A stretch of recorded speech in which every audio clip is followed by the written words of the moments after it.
All right, guys, welcome back to the channel. Welcome back to the stream. Welcome if you are new here. Thank you guys so much for waiting patiently for the intro to finish up there and letting people kind of file in.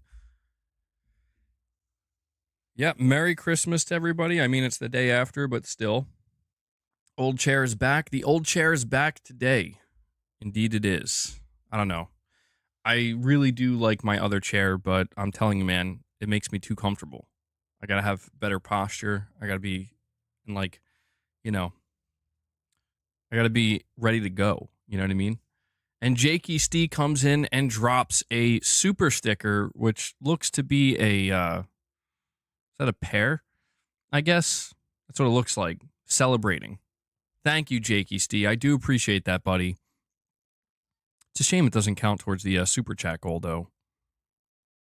But yeah, welcome back to the stream, guys. We do have some interesting topics to go over and talk about today. Gypsy Solid Snake MBG, would you send me a signed poster for my game room? I don't think so, man. Just because I don't really do anything like that, you know? But that's very flattering. That's very flattering, Gypsy Solid Snake. But yeah, I hope everybody had a good Christmas if you celebrate Christmas, or just had a good day yesterday if you don't. Or I hope in general you're just having a good holiday. When is Sony's next event? So yes, that is one of the things we will be talking about today. The next Sony event dated. Unfortunately, I did see some people talking in the chat. It's not a state of play. However, that does not mean we're not getting a state of play. We're going to talk about that. I actually think a state of play next month is highly likely. But there is an event that is officially confirmed. Sony will be attending. We're going to talk about it. Sony attends this event every year, and PlayStation does show up every year. But what makes this event kind of interesting is you never really know what to expect when it comes to PlayStation showing up at this event, that being CES. Yes, Ray. CES. So we're going to talk about that. We're going to talk about what Sony might show at CES. We're going to talk about the likelihood of Sony doing a state of play on top of showing up at CES. We're going to be talking about an Xbox related topic, although it's mostly a PlayStation related topic, but we have the same Xbox journalist / insider clarifying their comments and doubling down on what they're hearing from their sources at Microsoft. What they're planning on doing when it comes to PlayStation releases going into 2025 and beyond. And yeah, we're going to cover that. We're going to be talking about GTA6 trailer number 2. A lot of insanity going on out there. A lot of insanity. Reminds me of the Blue Box days. And it's quite funny to be on the outside looking in this time. A lot of people really believe that tomorrow is the day we are getting trailer number 2 for GTA 6. We'll cover that. We'll talk about why people are coming to this conclusion, what's going on with these theories, whether or not I think we are going to get that trailer tomorrow. They are desperate, probably, but I've been there. I've been there, Capono. You know this. I feel for them. It's good though. Like, honestly, it's good to not be in that position for once when it comes to something and just watching other people kind of like, putting the theories together and doing the math and all that stuff. But guys, listen, before we dive into any of these topics or have these conversations, there are just a couple things I want to say up front, and you probably will hear me repeating these things either throughout the stream, but certainly in the coming days and going into January, I'm going to be repeating these things. So first and foremost, there is a video that I released.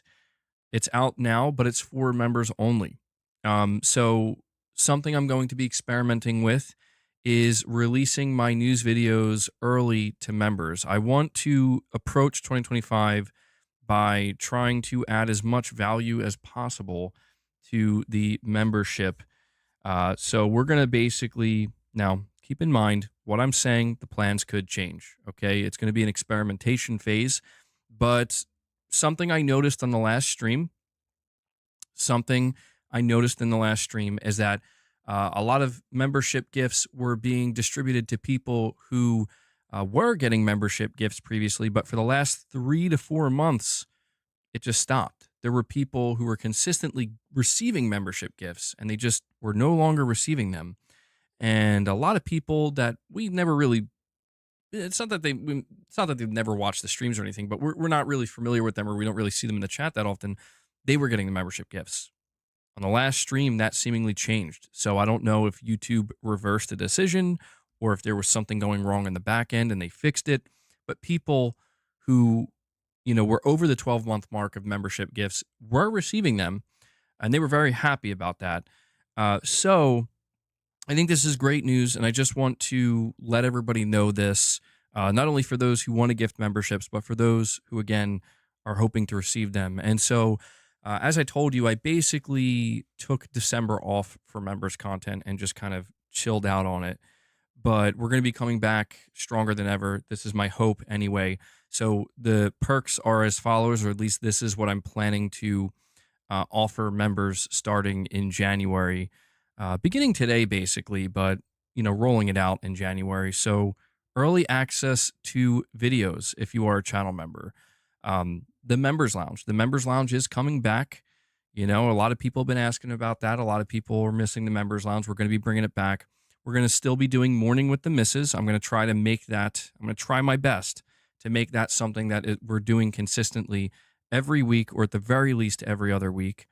And we're also going to do some exclusive gameplay streams on occasion as well. So that's what I'm hoping to deliver for channel members. Obviously, if you can become a paying member, that would be great. But if you receive a membership gift, these are all things that you can try out and see if you like it or not. But yeah, I just wanted to kind of say that now because 2025 is right around the corner. And people have been asking me, what's been going on with the member content and whatnot. So wanted to deliver that update for you guys. Again, plans could change. That's my plan going into January. And we'll, hopefully it works out for the best. But yeah, with that being said, I'm not going to do the whole rundown. You guys know what to do. Drop a super chat, drop a membership gift, become a member, drop a direct donation. These are ways in which you can support the channel and the community. Capono says, I keep forgetting MBG is turning over a new leaf. MBG can't keep up with YouTube's changes. I'm trying, man. I'm trying. So let's talk about this upcoming Sony event. The Sony event is CES 2025. CES is an event that happens every single year, the Consumer Electronics Show. This is where all of the biggest names in consumer electronics get together to do conferences and show off their latest and greatest advancements in their technology and their products. And Sony is obviously, one of the biggest players in the game. So Sony attends CES every year. And so they're going to be there with all of their products, TVs and whatnot. It's not just going to be gaming. However,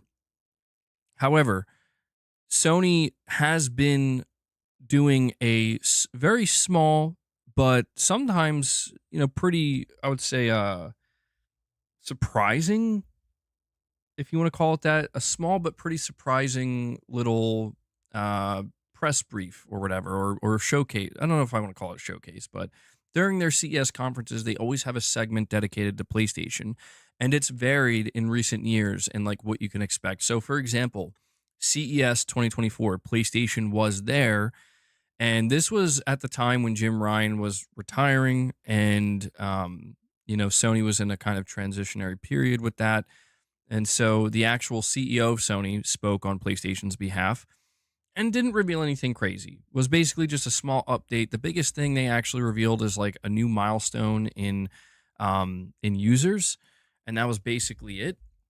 But they had like a sizzle reel trailer and whatnot. However, the year prior, there was a whole section where Jim Ryan presented PSVR 2, and if I'm not mistaken, at one point, a game, that being Horizon Call of the Mountain, was even revealed at CES. Back in 2020, Sony at CES actually revealed the logo of the PS5, which again is something small, but at the time it was like a big deal.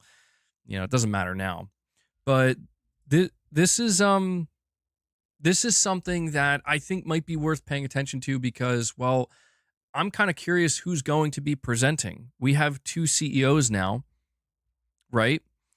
We have two CEOs now. Is it going to be Herman Hulst or Hideaki Nishino or both? Are they both going to take the stage? And for those wondering, CES is happening on January 6th, 2025. So the first week of 2025.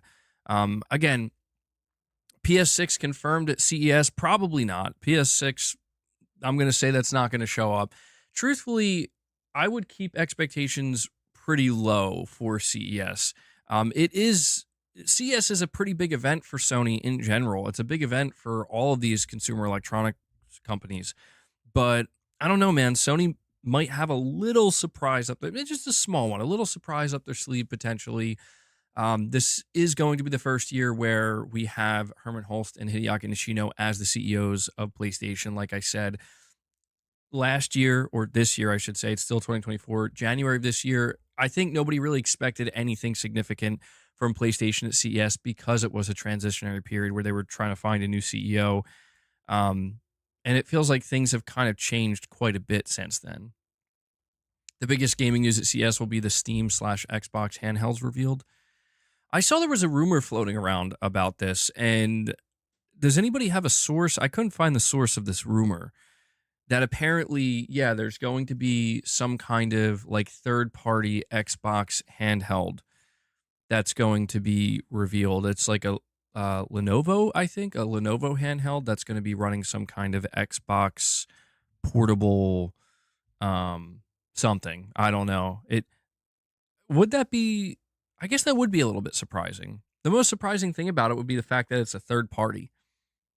That would surprise me. Is Sony going to tease their handheld? Could you imagine that? No, I think it's too early. I think Sony's not going to tease their handheld. It would be interesting if they did choose to do that, though. I wonder if they would do something.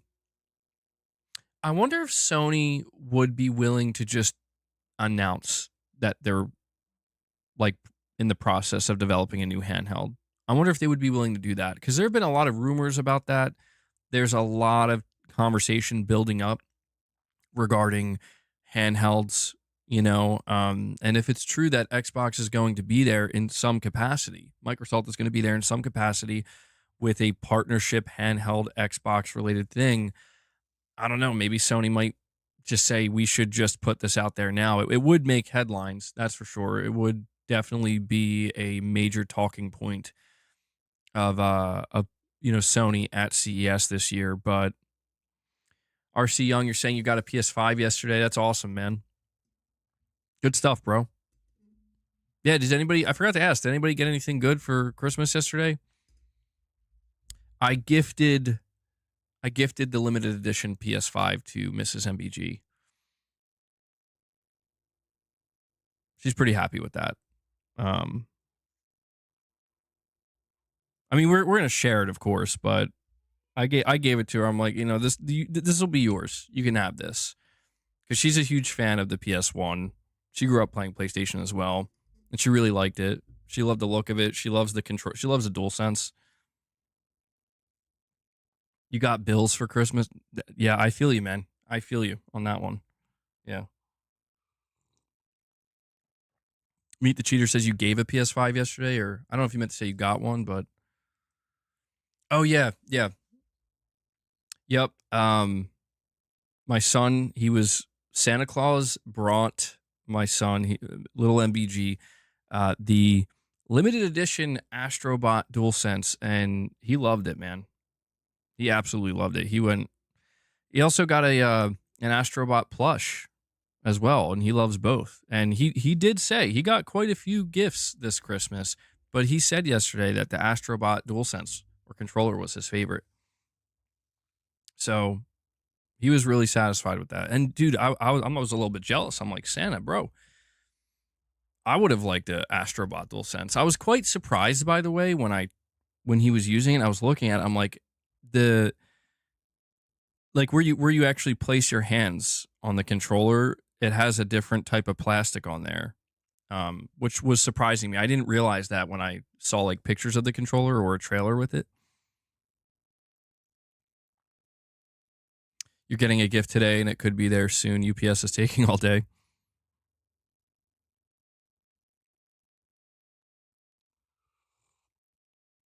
Morgan, you're saying you managed to get the 30th anniversary Slim and realized it would be a great first console for my boy for Christmas. That's awesome. Yeah, that's great, dude. Well, sounds like some of you guys made out pretty good, which is very nice. Very nice. Got a second PS5 Pro for your brother. Awesome.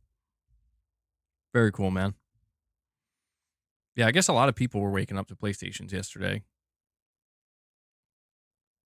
I wonder how many people woke up to a PS5 Pro, you know? Matt, you're saying your Portal has been stuck at the shipping facility for a month? That was your Christmas present you bought for yourself?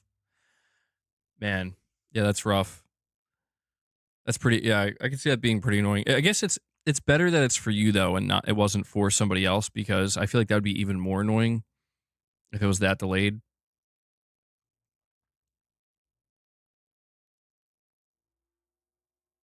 Everyone who got one was busy installing games all Christmas. Yeah.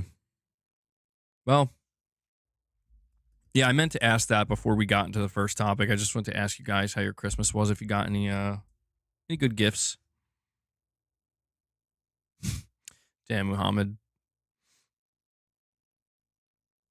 Your parents were able to get their hands on a disk drive for your Pro, and you were genuinely shocked. Yeah, so I guess that's a thing.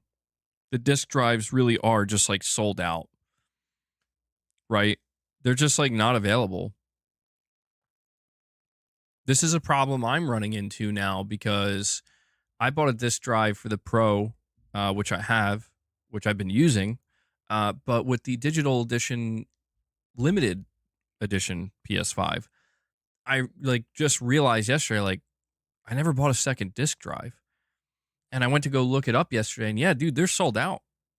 They're sold out, and I'm like, this is crazy. I think Sony's doing it on purpose. I don't believe for a second that they are having trouble acquiring disk drives. I don't believe it. I think they're doing it on purpose. I think that they know. They know if it's like, well, what are you going to do? I guess you'll just have to buy your games digitally for now. And then once people are like, yeah, I guess so. I don't really have a choice. I can't just not use the PlayStation. PlayStation doesn't want their gamers using a disk drive. I know. That is cold. I don't want to believe that, but that is what I think. That is what I think. I think they're purposely making them scarce because if you think about it, like people are not like, cause like even I'm in that position where I just like realize like, wait, am I just like not going to use this console now? Like, is Mrs. MEG just not going to use it? It's like, no, I guess we'll just have to, any game we want to play for now, we'll just have to buy it digitally. It's working. I don't like this. I don't like this at all. I don't like the digital only future that we're headed towards. I don't know, man. I'm just glad I was able to get the disc drive for the Pro because that would be even worse. I was late to it as well. I was a bit late to getting the disc drive for the Pro, but I ended up getting it. Adorably all digital. Yep. Sad times, man. Sad times. I mean, maybe I'm being too cynical here. Maybe it really is just right now they're having trouble keeping up with the demand. You saw a Walmart customer and employee laugh at the PS5 Pro price.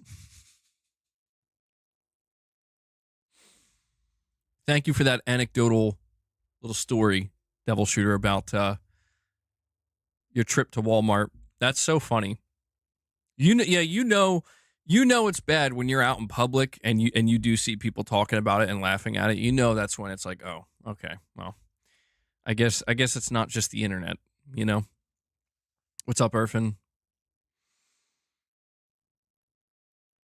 And then they went back to buy it afterwards. Elite, dude, yes, you do. You have to pay extra for the disc drive. If you buy a PS5 Pro, you do have to buy the disc drive separately if you want to use physical games. That is the biggest. Look, I know there's a lot of people who think that the PS5 Pro, like the entirety of it, is an L. I don't agree with that. But the biggest L that Sony gets, absolutely, for the Pro situation is not just having the disc drive with it, you know? And I saw people using the logic. They were like, wait a second, shouldn't the PS5 Pro actually have a disc drive, like just with all the models they sell? Because it's for the enthusiast, and the enthusiast likely has some physical games. That logic tracks. And my answer to that is yes, that is the way it should be. You're not a fan of the PS5 Pro Gaming Survivor? Everything you learned, it's just a prototype testing model for the PS6? Yeah, it's definitely the beta test for the PS6. It definitely is. I can say that as somebody who has it and is using it. But I don't know, man. My experience with it has been pretty good. It was expensive. It was expensive. I don't know that I could honestly recommend it to anybody right now, unless, if they just have an excess of cash and it just really doesn't matter to them. I don't know that I could like highly recommend it where it's like, yeah, you should definitely go get it right now. I would definitely tell somebody to wait, wait until mid 2025, maybe even towards the end of 2025. And I think by that point, the PS5 Pro, for as expensive as it is, I think it'll be a much better deal, for the amount of money you're going to pay. I think what you'll get back will be much better.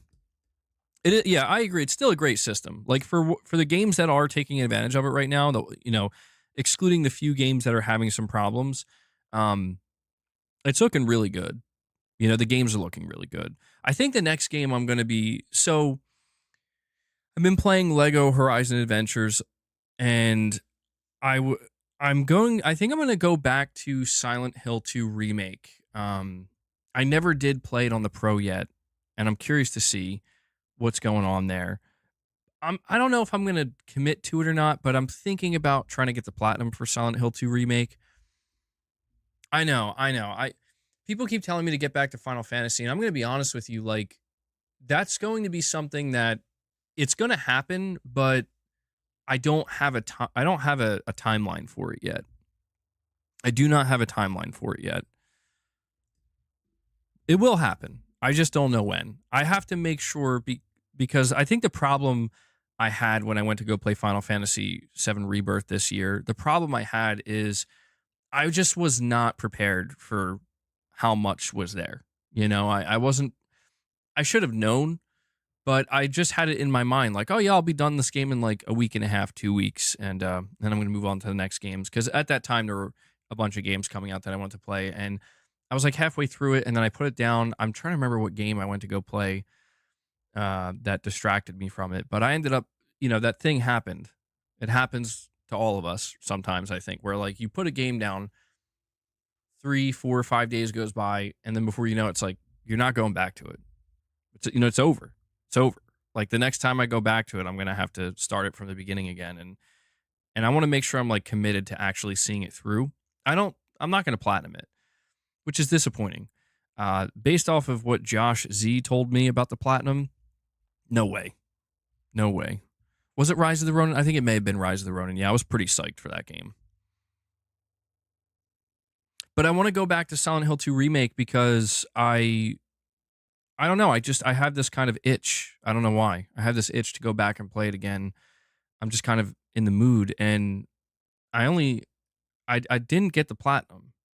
And so I was like looking over the trophy list, and I'm like, do I want to do this? Oh, stop it, Novinzer. Listen, Novinzer, listen. I was thinking about it, and I'm like, look, I'm committing to it. I'm going to commit to it where I'm going to give it until the next state of play. I said this in my last stream, but it's worth reiterating here. I'm going to give it till the next state of play. If Sony does not announce this rumored God of War collection, because keep in mind, the rumor claimed that the collection was going to be releasing between January and March. That was the rumor of next year. If it turns out it's not real, I'm going to play the games. I guess I'll have to play some of them through. I guess I would have to. Jesus. Now I'm thinking about it. I would have to subscribe to PS Plus Premium, wouldn't I? All right, as long as it's not too cost prohibitive. If they don't announce it, I'm banking on this collection, dude. I'm gonna be honest. Like I'm definitely banking on this collection being real, being a thing. Just get the collection on PS3. I don't have a PS3 though. I don't have a PS3. So my only option, well, I guess it wouldn't be my only option. I could buy a PS3 and then buy the collection for PS3, but I would have to see how much that would cost compared to just playing the versions that are, because I know God of War 3 remastered, that's available natively. But I'm letting you know, like it's on the docket. It's on the docket. It's something that I'm definitely thinking about putting a lot of thought into going into next year. But I got to wait till the next state of play happens, because if this rumor's true, then this collection will be announced at the next state of play. And I would be kicking myself in the ass big time if I was like, I'm just going to start playing it now, and then literally in the middle of me playing it through like cloud streaming, Sony announces this collection that I could play natively on my PS5. When is the state of play? My gut is telling me there are no rumors about the state of play yet.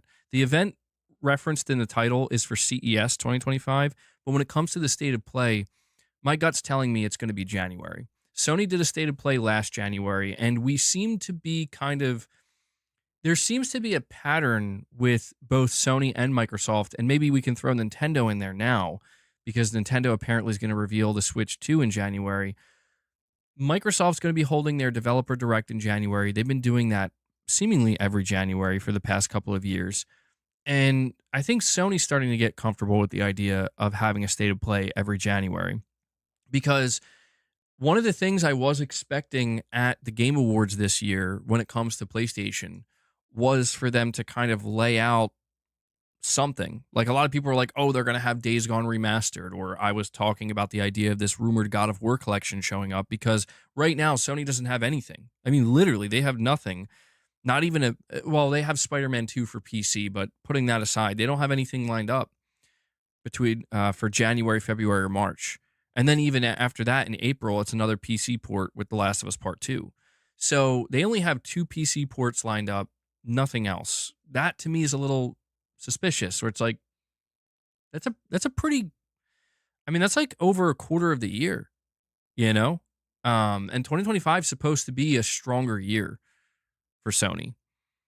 So I would not be shocked if they do have a state of play they're planning for sometime in January, where it's like, listen, we just want to lay out the next 3.5 months for you guys. Because that's what they did last year. And that's kind of the way they've been doing it. It's like every 3 months or so, every 3 to 4 months, they drop a state of play to show you the next 3 to 4 months. I mean, we did see Sony at the Game Awards with Naughty Dog and, Helldivers 2 and whatnot. So it's not like they didn't show up, but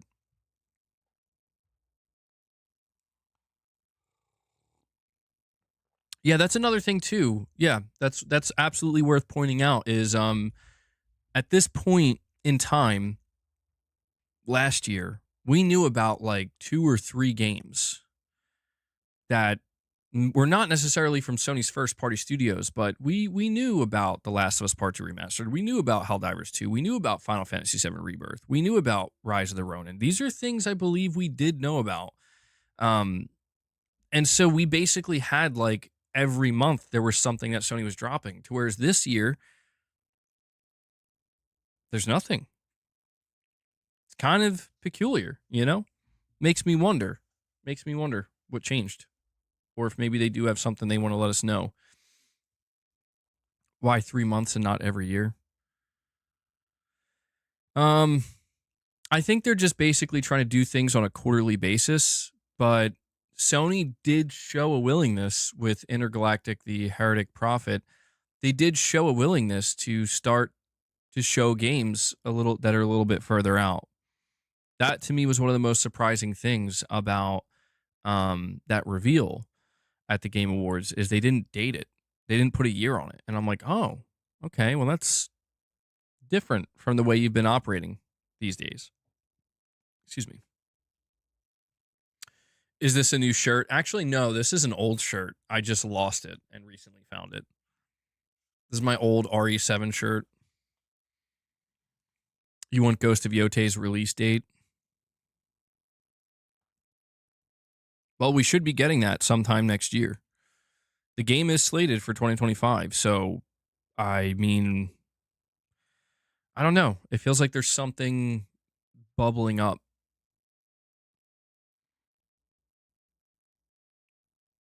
They just hope the gap between the reveal and release will calm the vitriol against Intergalactic. I mean, I have to imagine Sony is paying attention to the backlash to a degree, you know, even just from a marketing perspective. It's not going to be a good look if they just kind of ignore it and every single piece of content they show around this game, it just gets wrecked every time it's shown. Like they have to devise, I would imagine, some kind of strategy to mitigate it as much as possible. You know, that's my guess. Like with Ghost of Yote, it seems like Ghost of Yote got much less backlash. It still did get some backlash, but I think most people looked at that trailer and were like, "Yeah, this looks pretty good," and I'm excited to see more. And at the very least, I think people who weren't excited at that trailer are like, "I'm willing to see more." I think the difference with Intergalactic is it's like, I don't like what I'm seeing. I don't even think I'm willing to see more. I kind of just hope this game fails, and that's where it's like, well. Yeah, I think when we see Ghost of Yote, it's gonna be really good, and people are like, "Oh wow, yeah, this actually looks great," you know. And I think Naughty Dog is gonna have to do a little bit more than that to really, you know, get more people on their side.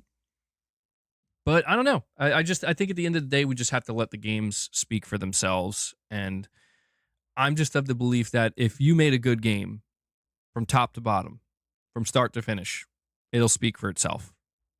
But I don't know, man. I'll say this with Ghost of Yote. That's how I feel. I feel like if Ghost of Yote is a good game, good game's a good game's a good game, right? If it turns out to be just a well-made, well-playing game with no major flaws, no glaring flaws, just some minor stuff, I think it'll speak for itself. I think in the case of Naughty Dog's next game, Intergalactic, I think that it could be one of the greatest video games ever created, but it won't like that alone. I don't know. It'll still garner a certain level of vitriol, you know. But yeah, these are games that we can now potentially see more of at upcoming State of Plays. And like I said, I do think a State of Play is likely to happen in January. The timing of it just feels right. It feels like there's just, it's weird because it's like, yeah, we got Ghost of Yote revealed in September, and then we just got Naughty Dog's new game revealed like a couple weeks ago. And even though this is true, it still kind of feels like somehow, like it still feels like something's missing. And that's what I think is missing. I think just the more, you know, oh, by the way, here's a State of Play. Here's like stuff coming up over the next 3 to 4 months. Because they've been doing, I don't know if people notice or not, but they've been doing that consistently for like multiple years now. Yet we are still hungry. We're still hungry. We've been eating good, but we're still hungry. Yeah. We still got that appetite. But you know what's interesting is if Microsoft is doing a direct in January, if Microsoft is doing a direct in January, I'm going to be actually very interested in watching that because I'll be honest, like my interest in watching these Xbox events has went up quite a bit, given what we know. And that actually, I think, helps me segue into the next topic here, which is a write-up. This was written up on December 24th, so 2 days ago. It says, when Microsoft and Obsidian Entertainment announced at the Game Awards earlier this month that when Outer Worlds 2 launches this year, it will also be available for PS5 day and date. There were some who were taken by surprise, given Microsoft's recent activity. Maybe it wasn't a shock in the end. After all, it's no secret to anyone that the company intends to keep bringing more and more of its games to platforms beyond just the Xbox console. In fact, as per journalist Jez Corden, the sight of a first-party Microsoft title releasing as an Xbox exclusive is going to grow exceedingly rare. Speaking during a recent Xbox 2 podcast episode, Jez Corden stated that though he is not familiar with Microsoft's full release roadmap, based on what he's heard, first-party Xbox games releasing as Xbox console exclusives will be an exception going forward. As per Corden, barring unforeseen factors such as a lack of development time or resources, for instance, the plan is for all first-party Microsoft titles to be ported to PlayStation consoles. Now, we did touch on this the other day, but this is important, I think, to talk about and differentiate. When we talked about it the first time, it was just Jez Corden casually interacting with somebody on X, and he didn't really go much further than that. Now he's kind of doubling down on it and talked about it more in depth, not super in depth, but gave a little bit more context during his podcast episode where he was saying, based off of the sources he has talked to, which I assume are sources that are very close to Microsoft and their plans, this is the way Microsoft is handling it going into 2025. There will not be any more intentional Xbox exclusives. If any game is not set to release on PS5, it is simply due to timing and the fact that they did not have the resources to get the game ready. Where is Starfield? I mean, I don't know if Starfield's coming. I don't know. I think Microsoft would be wise to release Starfield on PS5. I say this as somebody who has zero interest in that game. No, not even timed exclusives, dude. That's the thing.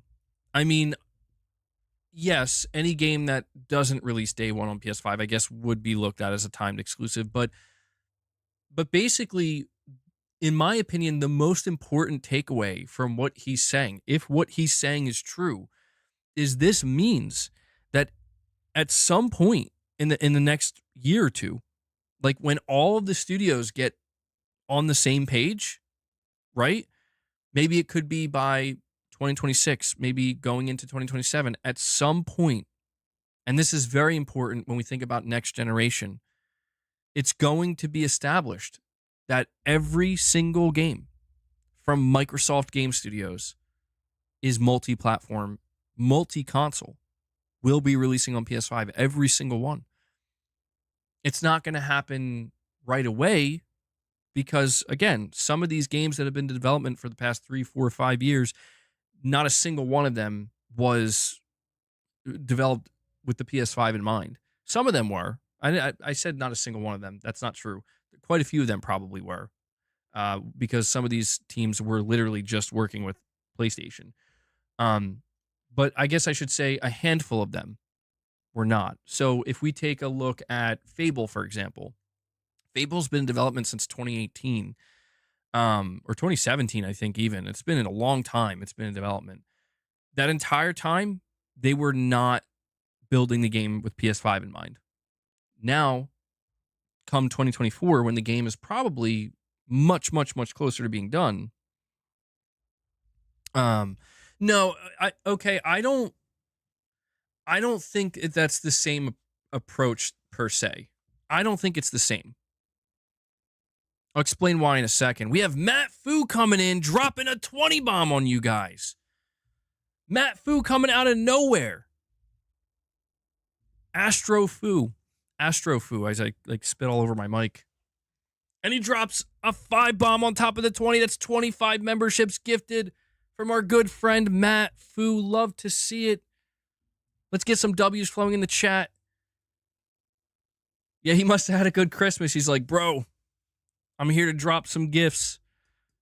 Matt, bro, thank you so much for that. Yeah, we got to feed the beast now. That's 25 members gifted just like that. And I'm looking to see who's... Yeah, dude, I'm seeing more people get membership gifts. Matt says, happy Christmas, MBG. Thanks for all the content. Well, you're welcome, man. Thank you so much for showing such strong support for the channel and the community. It really does mean a lot, man. Good stuff, bro. Good stuff. Salaire Restore, I recognize, gifted.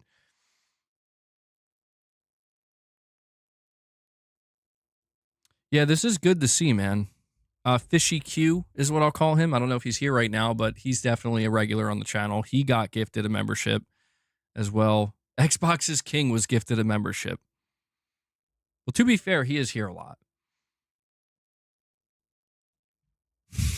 MRPD's like, no way, bro. Yeah, so like I said, I will continue to reiterate this. It seems like YouTube fixed the situation with the membership gifts. People who were not receiving gifts, who were receiving gifts, it's been fixed. They're beginning to get them again, which is great to see. And Hellbound 1981, another legend. He's coming in and he's dropping a 5-bomb of his own. Sorry if I'm screaming too loudly into the mic. W's in the chat for Hellbound and Matt Fu, just like that. That's 30 members gifted, which is great to see. I think this is the appropriate time to let you guys know that we will be doing a members lounge today, okay? We're going to be doing a members lounge today. So if you are a channel member, please look forward to that. If you were just gifted a membership, you will have access to that. Like I said, we're going to be hitting the ground running with members content starting in January. I'm starting early with the last week of December, but we're definitely going to be going hard in the paint there. And Wabu Dude re-ups his membership as well. Wabu Dude, thank you so much for that, buddy. You guys know, as much as I appreciate the membership gifts, and they do mean a lot, I also very much appreciate those of you who are paying for your memberships each month, because you are showing, you're showing that level of dedication. You want to support the content on a monthly basis, and it means a lot. So thank you for that, Wabu Dude.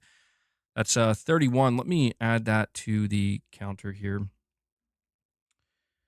and we'll get back into the conversation. Let me see. I see OK is dropping a single member gift as well. OK he's feeling it, bro. OK's feeling it. He's like, you know what? Matt Fu dropped some. Hellbound dropped some. Wabu Dude re-upped. I'm going to drop a single as well. So thank you, OK. Good stuff, man. Good stuff. All right. Sorry if I went a little bit nuts there. But that's how hyped you guys get me, Happy Thursday, Illegal Monkey. All right, All right, so we're at 6:07. So we're officially at the halfway point. Look, I'll be real with you guys. I don't think we're going to hit this goal. I don't think we're going to hit it. But we have officially crossed the halfway point. All right, so there is that. That's still something worth celebrating. Hat off. I kind of feel like I want to keep it on today. I'm going to be honest. Simply because I didn't shave yet. I can't do it every time, I can't do it every time. But we'll get back on topic here. Okay, what I did want to tell you is, you said basically you think that that what I'm describing with what Microsoft is doing by, with their plan to bring their games to PS5 is basically the same thing that Sony is doing with PC. Like, Xbox is treating PS5 the same way Sony is treating PC. I do disagree with that, or at least I don't believe that's exactly what's going on. Because, well, honestly, dude, I feel like Sony is not going to do it for every game, like, intentionally. You know what I mean? Like, there are going to be some studios where it's like, you're not,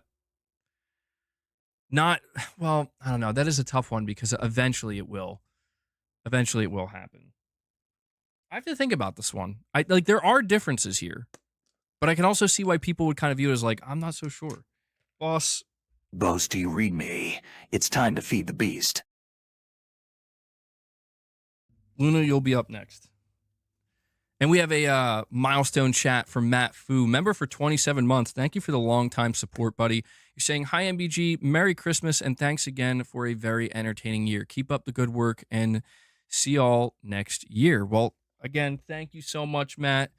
Yeah, you're a regular here on the channel, and you've shown consistent support among many others. And as much as you want to thank me, I have to thank you as well, dude, because without that support, I wouldn't be able to keep doing this. And so it's a two-way street here, and I'm just really glad you're enjoying the content, bro. and we got a lot more coming. We got a lot more coming going into next year. I'm looking forward to it. I have a feeling 2025 is going to be a very interesting year. Maybe I don't want to say like a great year. I don't want to get ahead of myself because I'm hopeful that it'll be a great year, but I think it's going to be a very interesting year. So thank you again, Matt. And the best example so far is Demon Souls and GT, not on PC yet. Yeah, I guess what I'm trying to say is the difference that I'm picking up on here, okay, because I want to make sure I explain this correctly, or at least get my what I'm trying to say across correctly, because it's a touchy subject, you know. I think the biggest difference is that Microsoft's intent is, like, if they are evaluating every one of their studios, it is, listen, we want every single one of our studios to, as quickly as possible, get their, like, become multi-platform devs. Like, we want you to be able to have PS5 and maybe even Switch 2 versions of games ready to go day one. And I think what's awkward about the transition right now is that that's not going to happen probably for some studios for many years. And if Sony, it's like if Sony were to turn around and say, we want all of our studios to release games on Xbox, it's like that's, you know, it'd be like if The Last of Us 3 was going to be a game. I mean, it sounds funny to use this as an example, but like The Last of Us 3 is going to release on Xbox, right? When it comes out in 2028, 2029, 2030. It's like, yeah, I don't know, man. I don't think, like, Naughty Dog, they might not be able to do that, dude. Like, they just might not be able to. They've never developed for an Xbox console in their history. They would probably need a whole extra year of development time. And Mini Tom Official comes in and drops another 5 bomb on you guys. Mini Tom's dropping 5 more membership gifts just like that, bringing us up to 37 on the day. Mini Tom, thank you so much. Let's get some W's in the chat for his 5 bomb there. I will add that to the counter. Good stuff, guys. Good stuff. Yeah, keep that member train going if you want. We'll keep it. We'll keep things flowing here. Elite Dude says first time member. Let's go. Good stuff. Yeah, I'll be honest. Anybody who's getting gifted a membership now, I think you're getting gifted at a really good time. I do think so. I mean, I always feel that way, but I'm excited. In case you guys can't tell, I'm excited. I'm excited for 2025. I am. All right, Luna. It's your turn. All right, maybe my Naughty Dog example was kind of bad. I'm going to be honest. I think my Naughty Dog example was kind of bad because the better way to put it is like this. Let's say that Sony turns to Naughty Dog right now and they say, hey, listen, we're going to go full multi-plat. We want to release all of our games on Xbox now. Is Intergalactic going to be ready to release on Xbox? And they're like, well, I mean, we're striving for an early 2026 release, and you know, we're pretty much spread as thin as we could possibly be right now with the development of this. No, we're probably not going to have an Xbox version ready to go.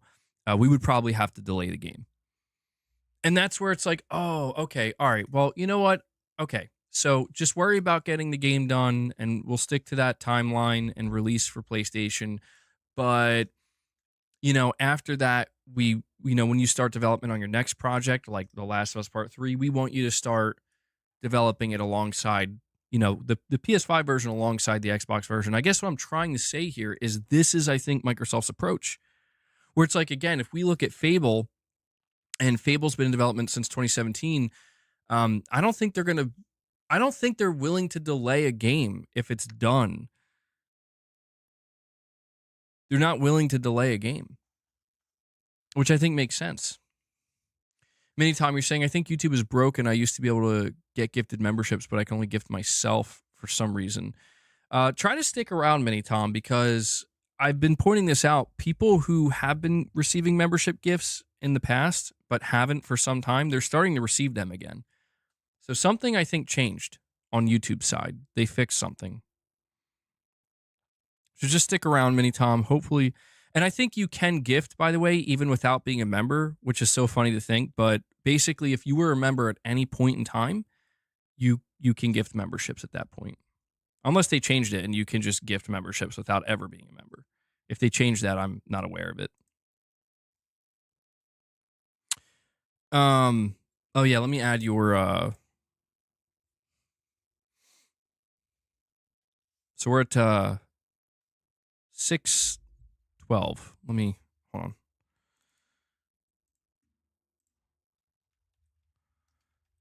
I don't think Microsoft is going to be like, all right, so you guys need maybe an extra 6 to 9 months to optimize Fable for PS5. So we're going to delay the release of Fable by 6 to 9 months. I don't think they're going to do that. I think Indiana Jones is proof of this. I think Indiana Jones, the decision to make that multi-platform was kind of last minute when they made the full transition where they're like, internally, we're going to have all our games release everywhere, right? This is just what we're going to do.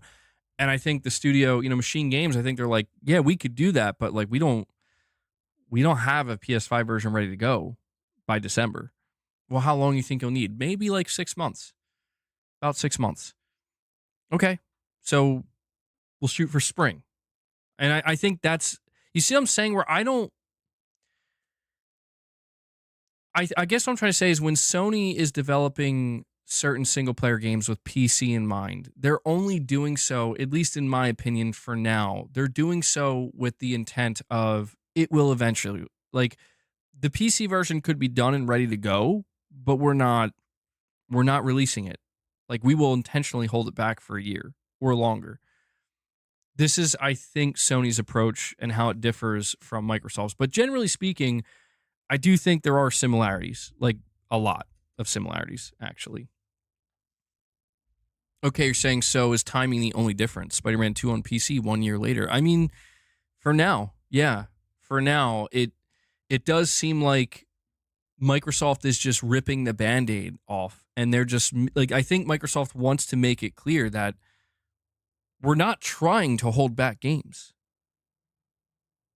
And I think with Sony, that's not what they're trying to say. I think what Sony is saying with Spider-Man 2 on PC is we did hold this back for a year. But I don't know, man. Could I be misinterpreting the messaging? I could be. But I don't think I am. I think Sony's messaging with Spider-Man 2 coming to PC 15 months later is we did purposely want to wait 15 months. I think that is the shortest gap so far, but I just do think that is inherently different from Microsoft internally being like, yeah, we're going to make it clear going forward every game that's revealed. It's like, expect it for PS5, or if it's not announced yet for PS5, it's just because it's not ready. But if it was ready, it would come out. You know what I mean? Because I think, well, let's think like Wolverine, right? Wolverine, they could be, I mean, you have to imagine they're developing the PC version alongside it. Right? They're developing the PC version right alongside it. So they could, if they want it, like announce the PC version alongside the PS5 version. But I think like by the time Wolverine is ready to release, let's just say early 2026. Let's say like May 2026, Wolverine's ready to go. The PC version's done. It's just done. It's ready to go. I think they're going to be like, yeah, we're just going to sit on that for like a year. That'll come out next year. Exactly, Nominzer. That's a great way to put it. Yeah. Could have said it better myself. You're saying the difference is PlayStation is double dipping. Xbox needs it. Exactly. I think that for now, that is the inherent difference between their approaches, is that Microsoft seemingly does need PlayStation because they need those sales. Like they need to make there's a huge urgency for Microsoft that they created for themselves, to be fair. They created it for themselves, but the urgency is there. To where Sony, obviously there's some level of urgency for them to make money, but I don't know. I think that for Sony, it's like, can we just get the best of both worlds? Can we leverage console exclusivity while simultaneously not going all in and ripping the Band-Aid off and saying, hey, if you're on PC, you don't need to worry about ever coming to PlayStation. We'll come to you. I think Sony's trying their best to walk that line and find that balance, but yeah, the situation with Spider-Man 2, like I said before, it's a very interesting one because this is the quickest we've seen so far when it comes to the game is out on PS5, it's exclusive to PS5, and it's been 1 year. We're now announcing it for PC. It'll be out on PC in 3 months. That's really a distinction without a difference. Well, I mean, there's no denying, okay, like we've talked about at length, that when we talk about Microsoft's approach and Microsoft basically saying, like, yeah, we're just going to be totally multi-platform now. I have stated on numerous occasions that when it comes to PlayStation's approach to exclusivity, it's not, I don't know if I've worded it this way, but I'll word it this way now. I don't think it would be wise for any person to hang on to PlayStation exclusivity as a reason to make themselves feel better about their investment into the PlayStation ecosystem or the console. I think it's like, if you're going to do that, you just need to understand you're doing it at your own risk. And I say this because it should be known by now. It should be pretty clear by now that Sony's chasing growth just like Microsoft is. But the biggest difference between the two companies is that Sony didn't just make a $70 billion purchase or a near $70 billion purchase. And they don't have this insane pressure to immediately show the ROI, right? They have a bit of breathing room. That's what Sony has. Sony has breathing room, and they have the success of their console. Microsoft has neither of these things. Microsoft has the opposite of success with their console, and they have no breathing room.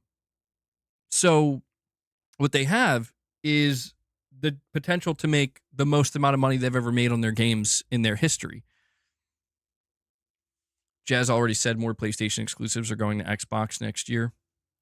I mean, yeah, but you have to imagine, I mean, what games do you think he's referring to, though? I did see that.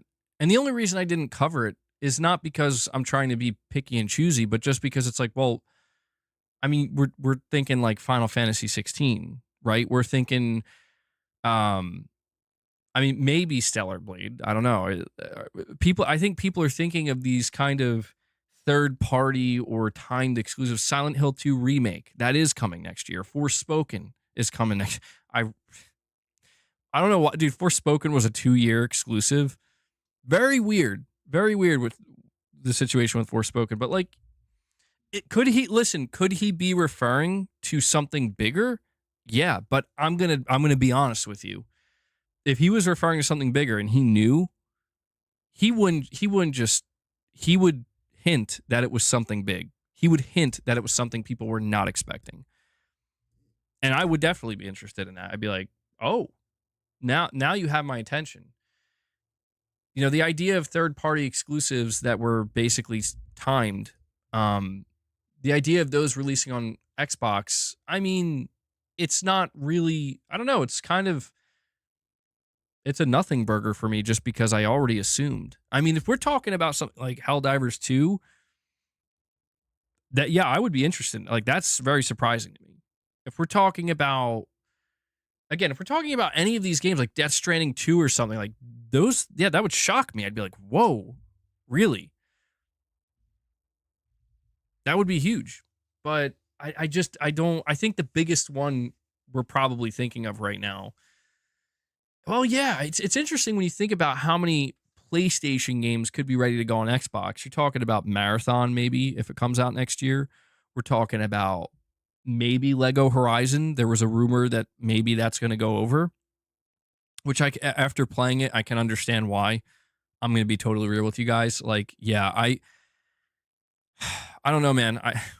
I'm going to review Lego Horizon soon in one of my upcoming streams, but all I will is a little tease. I'll just say, man, you could definitely tell this was an experimental game.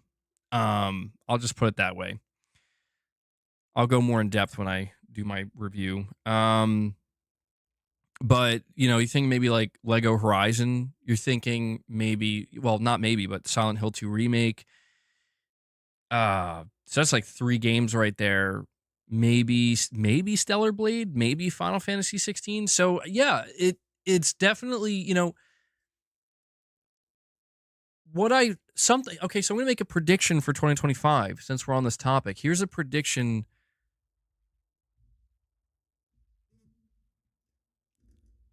The prediction that I'm going to make is that in 2025, you're going to see a lot of online conversations and certain content creation from certain individuals that, that it's going to be a relatively consistent headline of PlayStation's losing games or PlayStation exclusivity is done. And to be honest, like based off of what we're looking at, we know, most of us know that, well, there is a difference. There is a difference, but yeah, that's what I mean, Devil Shooter. You're saying it is done. This is why I said, like, if you are somebody who's going to base your decision to invest in the PlayStation ecosystem solely on exclusivity, I do think that is a misguided endeavor at this point in time. It doesn't mean you won't get benefits. That's the important thing. I think we just, going into 2025 across both PlayStation and Xbox, not Switch 2 anyway. I think Switch 2 is still going to have, obviously, like true exclusives.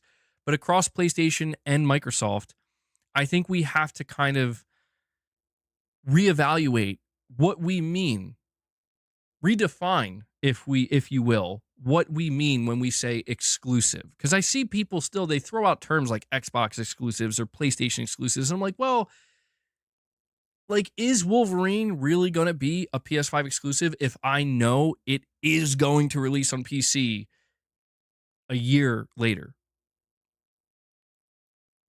Well, that's where I'm saying, like, maybe the best way to view it is, what are the benefits? What benefit do you get? So Silent Hill 2 Remake is going to release on Xbox next year. But right now, it is a console exclusive. It is a console exclusive on PS5. It's already on PC, so it's not even then, it's not a true exclusive.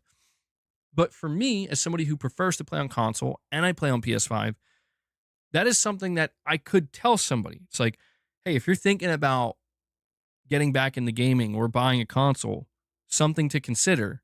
This game, Silent Hill 2 Remake, if you're into that, that's not coming to Xbox until like October of next year.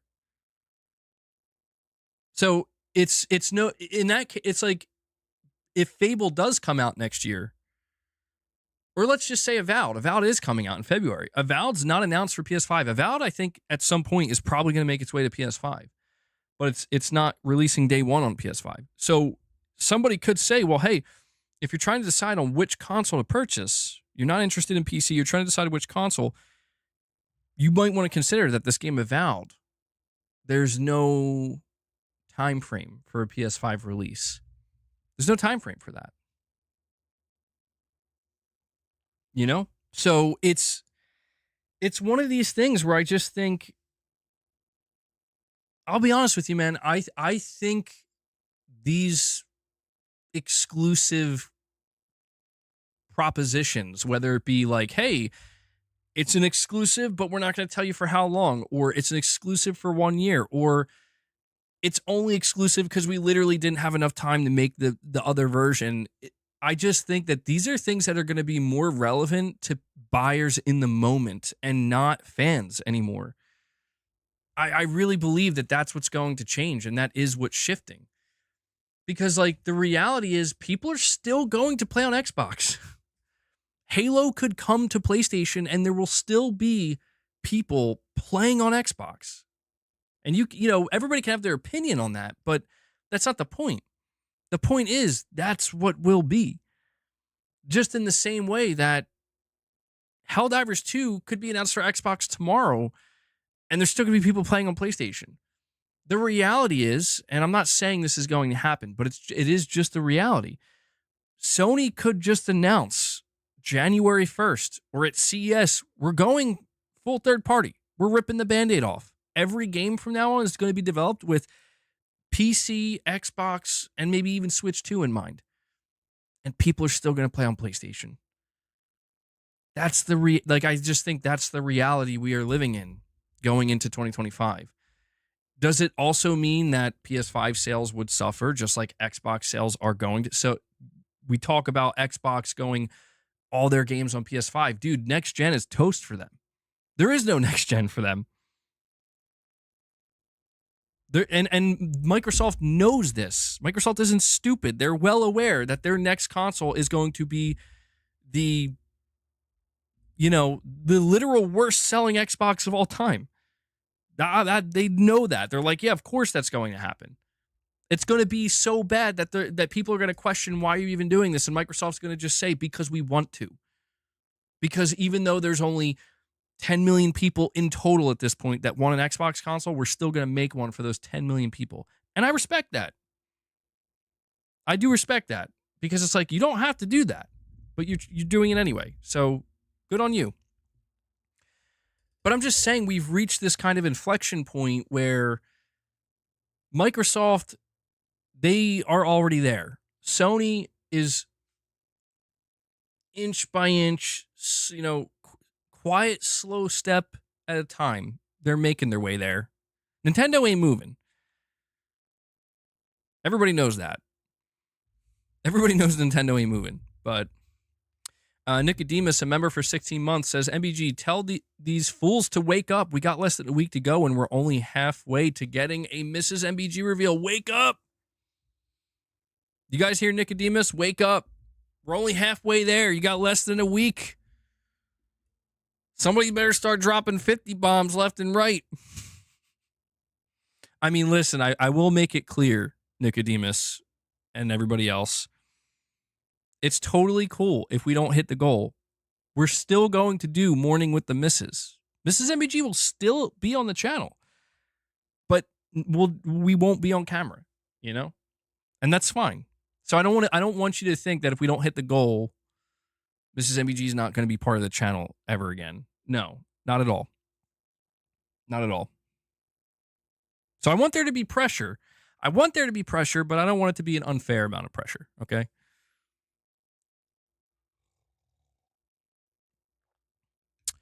Kareem Ali, you're saying with a $5 super chat, hi MBG, happy holidays. I got an Xbox for one game, and that's Fable, because out of all of Xbox's lineup, Fable looks like it's a high production value game. And I don't think you're the only one. It's interesting that you say this because over the years, I have seen so many people come across my channel, not just for Xbox, but for PlayStation as well, basically saying, I gotta stop hitting my desk, something similar where it's like, I bought this console for this game. Like, that does exist. That is a real thing. I don't think it accounts for the majority of sales, but there's definitely enough people out there. It's all anecdotal, of course, but there are people out there where they make their buying decision sometimes just based on one game that they feel like they must have. And that's why I think it's going to be so damn interesting to see. Like, let me ask you this question, Kareem. If Microsoft released a new Fable trailer in January at their Microsoft Direct or their Xbox Developer Direct, and at the end it said PS5, how would that make you feel? Would you feel like you made a mistake buying that Xbox console, or would you just be like, well, whatever, I already have it, I'll still play it on there, or what? you know, because I feel like if that was me, um, if I bought a console just for one game, yeah, I feel like I imagine I'd feel like, oh man, I could have just stayed where I was, you know. That's true. The caveat there, yeah, that's very true. Well, yeah, I guess I should ask that as well, Kareem. Do you plan on playing Fable through Game Pass? Because that is the caveat, right? If you want to play it on PlayStation, you will have to pay full price. But if you're on Xbox, you can get it through Game Pass.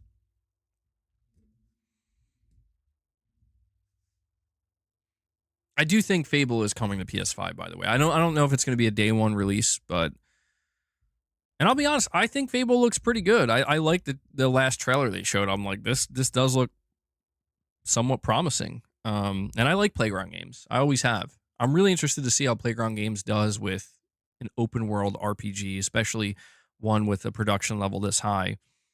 It feels like there's a lot riding on it. And but if it's like if it is going to come to PS5, like dude, that's interesting. You're saying it depends if it has a physical edition. Yeah, I was thinking the same thing, dude. Like like if they decide to release Hellblade 2 on PlayStation, are they going to release a physical version? Because I feel like you kind of have to. I feel like you kind of have to.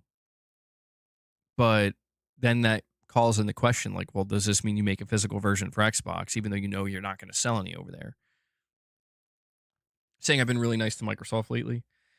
I mean, yeah, some people think I'm being too nice to them, but I don't know. It's because I guess I'm looking through a different lens now. I'm not evaluating things through the lens of intense competition within the console market anymore. I sometimes I try to, but it doesn't usually work out and it falls apart because it's like that's just not where we are anymore.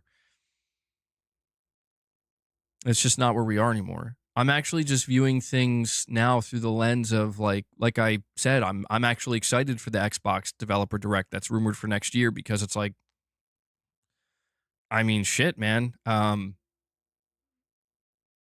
It's going to be hard for me not to go into that assuming like I will be assuming that everything I see from Microsoft Studios at that Developer Direct is going to come to PS5. And that's not in like a fanboy way where it's like, LOL, sucks to be you guys, you know? Like, no, it's literally from a like, well, shit, man. I'm super invested in the PlayStation ecosystem. The prospect of certain games coming to PS5, possibly getting physical releases, having trophy support, I'm like, your game is more interesting to me now. It really is.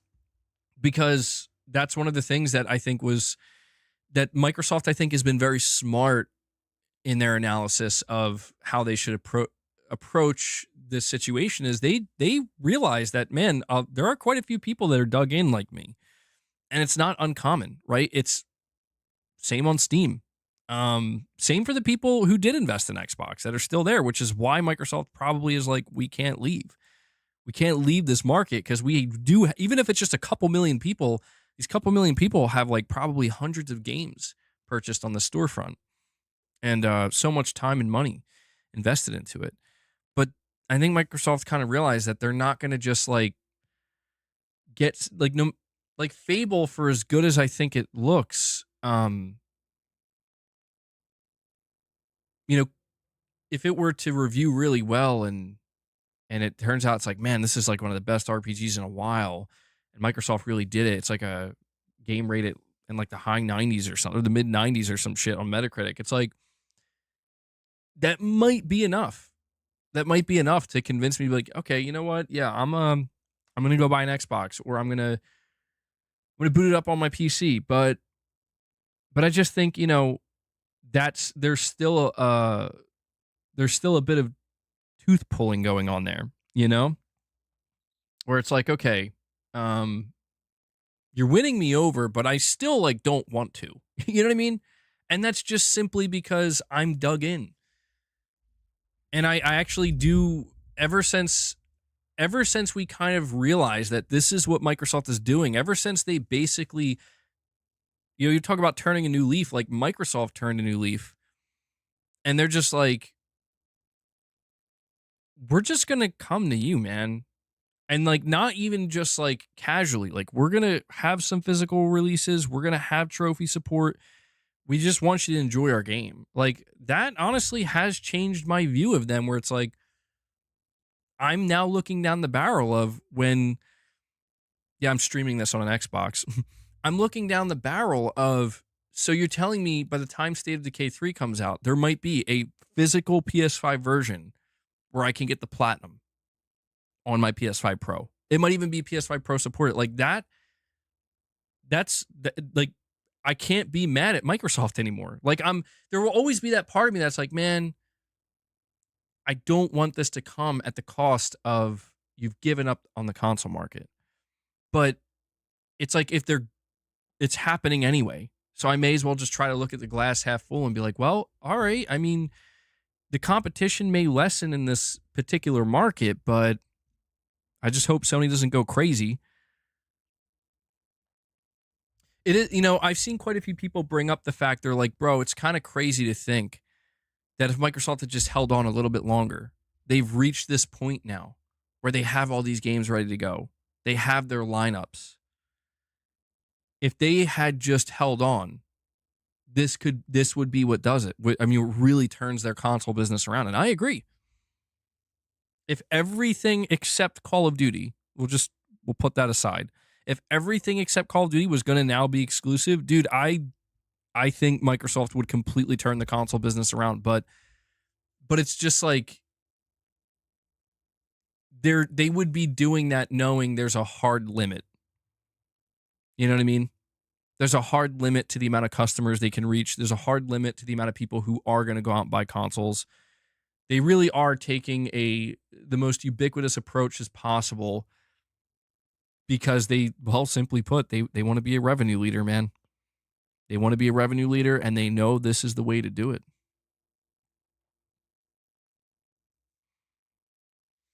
Neutral Zone, you're saying, MBG, I have watched your channel for years, and ever since you left Xbox, you said it was because they don't know what they are doing, but you want to play the games they don't know how to, I guess you meant to say they don't know how to make on PS5. Well, you have to understand, Neutral Zone, like, I've been covering Xbox and PlayStation, but talking about Xbox, I've been covering them since I started YouTube, dude, since 2016, 2017.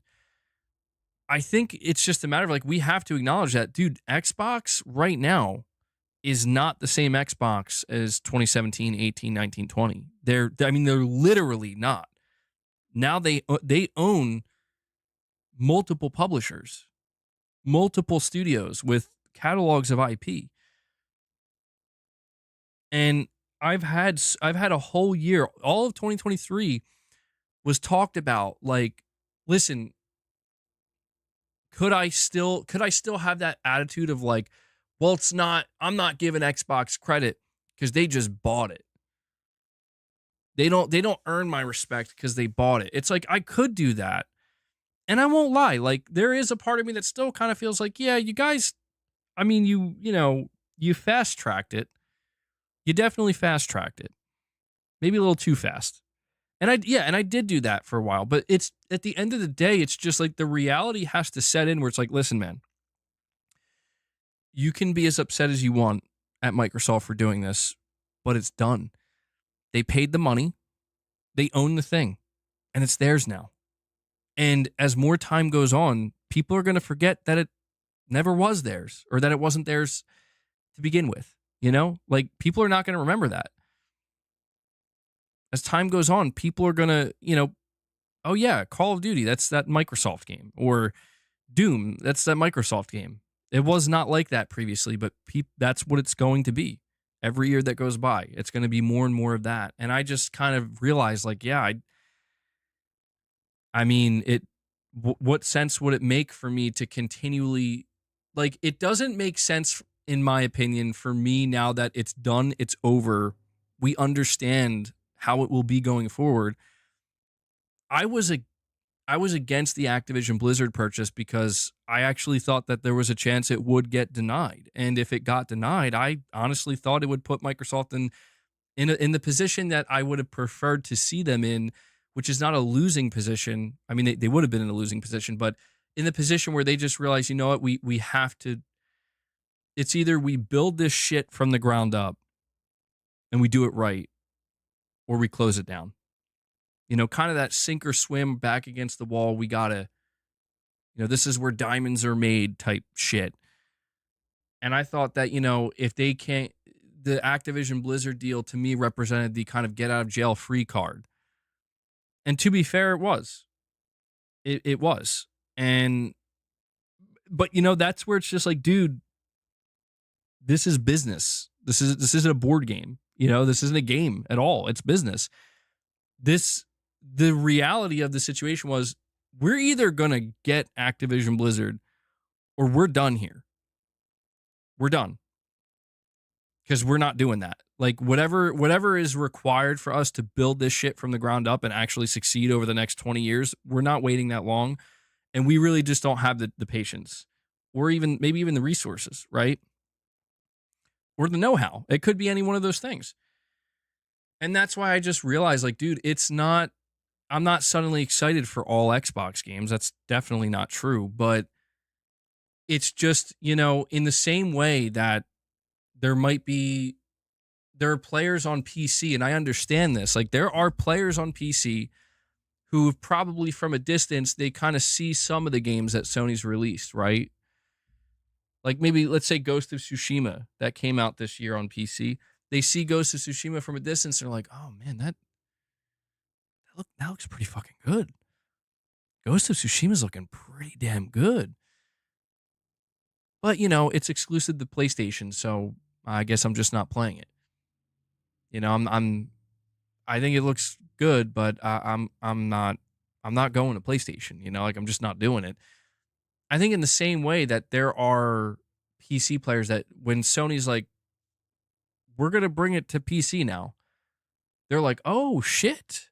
Yeah, okay, yeah, I'll buy that. Okay, Sony. Yeah, you're bringing it to Steam. It's got full Steam support. Yeah, take my money. I've been wanting to play this game. I think that there are a lot of people on PlayStation that feel the exact same way towards Xbox. And it's like, I've seen people kind of throw this criticism my way where they're like, well, Xbox's games are bad when they're not on PlayStation, but when they're on PlayStation, they're suddenly good. No. You don't see me running out there playing Sea of Thieves. I literally tried Grounded, and I'm like, dude, I had zero interest in Grounded when it wasn't on PlayStation, and the only reason I tried it was because Microsoft gave me a code, and I'm like, this is not for me. No, they're not just suddenly good because they're on PlayStation. I'm just saying that Microsoft is in a position where they have more studios than they've ever had before. They have more games coming than they ever have, and they have a pretty massively diverse slate of games coming to where it's like, I think, and I know that this is where it's like, maybe certain PlayStation players are not going to like that I'm saying this, but it's like, dude, I'm just giving you my honest evaluation. I feel like you'd have to be kind of not crazy, but just like there's not a single Microsoft-owned game you're excited about. Not a single one. Like, have you seen the amount of studios they own and the amount of games that they have? And I get it. Like, there are always going to be those people where it's like, no, if Microsoft has anything to do with it, I don't want anything to do with it. And I get that. And I'm not saying you should not feel that way, because it's not my place to tell you how to feel. I guess I'm just trying to explain for myself that, man, it's like there were games that I've talked about for quite some time that before we ever even talked about Xbox bringing games to PlayStation, that I always said, like, I will go to Xbox to try them out. State of Decay 3 was one of them. Hellblade 2 was one of them. And I did not play that on my PlayStation. And, there are some others. Fable was one of them as well, where I'm like, yeah, depending on how Fable pans out. Starfield was not one of them. No, Starfield was a game, like, that game could drop tomorrow physically on PS5. And I'm like, I mean, it's like weird because, like, there's like a part of me that's almost like, do I want to buy it just to have it? Like, I have a physical copy of Starfield for my PS5. I don't know. I have no interest in playing that. That game does not look interesting to me. But like the next Doom, you get it framed.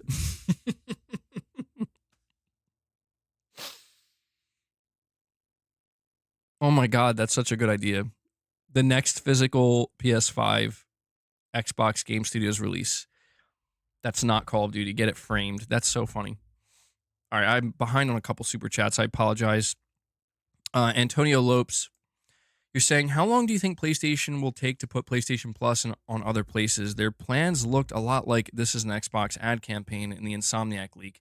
Yeah, that I think is something that just a lot of people did not really pay much attention to. But for those who did pay attention to it, they kind of realized, like, guys, this is kind of a big deal. It's like, so Sony, you're gonna start putting PS Plus into other places. I have like a bunch of eyelashes that are for some reason falling out. So I'm sorry if you keep seeing me like pull my eyelid. I'm not trying to make anybody uncomfortable. It's just like I keep blinking and feeling like an eyelash hanging. I mean, to answer your question, how long until they do that? Well, I have to imagine that's part of their long-term plans, but I I don't know, dude. That's where I'm saying like Sony's in a tough spot, man. I wouldn't know. I wouldn't know what to do if I was Sony because it's like the moment you announce that, like you got like Sony's not stupid, man. They know. They know what's coming. But they also know that at some point it's going to have to happen. So when it comes to the timing of it, I mean, if I had to guess, I think a lot of the stuff, they have to make a decision now. Sony has to make a decision now conscientiously where it's like, listen, we do have a whole nother console coming, a whole nother generation. Do we want to start easing ourselves into this now? So that way, by the time the PS6 comes around, when we like really announce the bigger stuff that's going to happen, it's not shocking to anybody. It's not like, whoa, whoa, whoa, where's this coming from? Or do we just want to not announce anything yet, ride out the rest of the generation, approach the PS6 generation very similarly to how we did the PS5, and then after that, we'll start introducing this stuff? That to me is that is the one that I do not envy Herman Hulst or Hideaki Nishino. I do not, because I would not know what to do. I feel like it's one of these things where you have to make a decision. Both are high risk, high reward, but you don't. But one of them is the wrong decision. And when I say wrong, I mean you should have made the other decision. Things would have went much more smoothly. That's the part that's really, really difficult right now. Like, I say this as somebody who's literally watching this every day. I don't know. I mean, I don't know, dude. If it was my decision, like, make the call, like, are we going to start rolling this stuff out leading into the PS6 or are we waiting? I would be so afraid, dude. I would be so terrified, honestly, of like, we need the PlayStation 6 to get off to a strong start. I would be so afraid if we start rolling this stuff out now slowly and like trying to ease people into it, building up to the PS6, that's going to risk ruining the launch of the PS6. And I hate to say this because it sounds so shitty. And I'm just thinking from the mind of like, again, a CEO where like my ass is on the line here. And CEOs do think this way, by the way. Some of them do. Business executives think this way. I would think like, can we just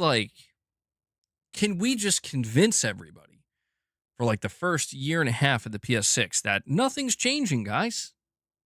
Everything's great. And then after that, we can kind of start making. I feel like, I don't know if you look at it, that's kind of how Sony did it with the PS5. That's kind of how they did it. So I don't know, man. When it comes to their plan for their rollout, oof, your guess is as good as mine. Good luck, Sony. Good luck. I don't know. I would just I would try to make sure to be prepared for certain backlash and certain fandoms, losing their minds and how we how they would handle that. What's the Sony event you just joined? CES 2025, January 6th. Sony will be there. PlayStation will also be there. PlayStation P member for 36 months. Thank you for that long time support. You're saying I watched Sonic 3 movie, bought Sonic X Shadow Generations. Not as good as Astrobot, but best game since Adventures. I saw the new Nintendo Switch 2 commercial, Metroid 4 launch title. Whoa, hold on. Nintendo Switch 2 commercial. Did I miss something, guys? PlayStation Pete, you can't just be dropping that here, man. Dude, on the Gaming Leaks and Rumor subreddit, all I've been seeing is stuff leaking about the Switch 2. Like, I can't even keep up with it. There's like photos, all this stuff. There's no way there was an ad that leaked out. There's just no way. I don't believe that. So I don't know, maybe if I am misreading this. I'm not that into Sonic, but my son's into Sonic, and he got a couple of Sonic things that he was enjoying. I know he got a bunch of like Sonic action figures. How is the third Sonic movie? I know Keanu Reeves is in it. Is it good? Is he good in it?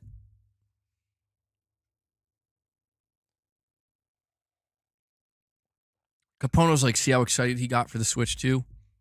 Capono's on to me. He's like, MBG, I know what you're doing, bro. I know you're planning on making the Switch. MBG's going to become a Nintendo fan. He's going to switch over to Nintendo just like he did. Oh, no pun intended. To, when he left Xbox to go to PlayStation. No, I am excited for the Switch 2 reveal event.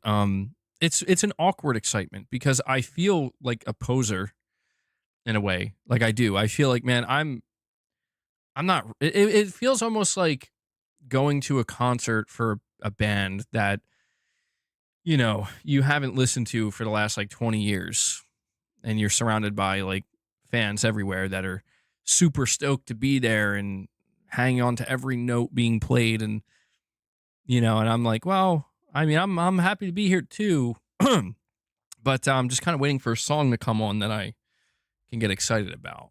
It's kind of like that with the Switch 2, but yeah, it's definitely this Nintendo. I don't know. I'm trying to expand my gaming horizons, and I expect it will be a bit uncomfortable. It'll be a bit uncomfortable, but I think it's just something that would be good for me in general. I think it would definitely be beneficial for the channel, but we'll see. We'll see. Because I might totally be like, no. I might end up seeing this Switch 2 reveal, seeing the games. I'm like, listen, at the very least, Mrs. MBG is interested. Like, she's committed to it. In that, like, if the Switch 2 reveal to me falls flat and I'm like, I'm not really excited for this at all. Like, I'm not even interested at this point. If somehow that's how it turns out, it's okay, because I know Mrs. MBG, she wants a Switch 2 no matter what, and there will definitely be games for the Switch 2 she's excited about. So, will she be the Nintendo reviewer on the channel? Maybe.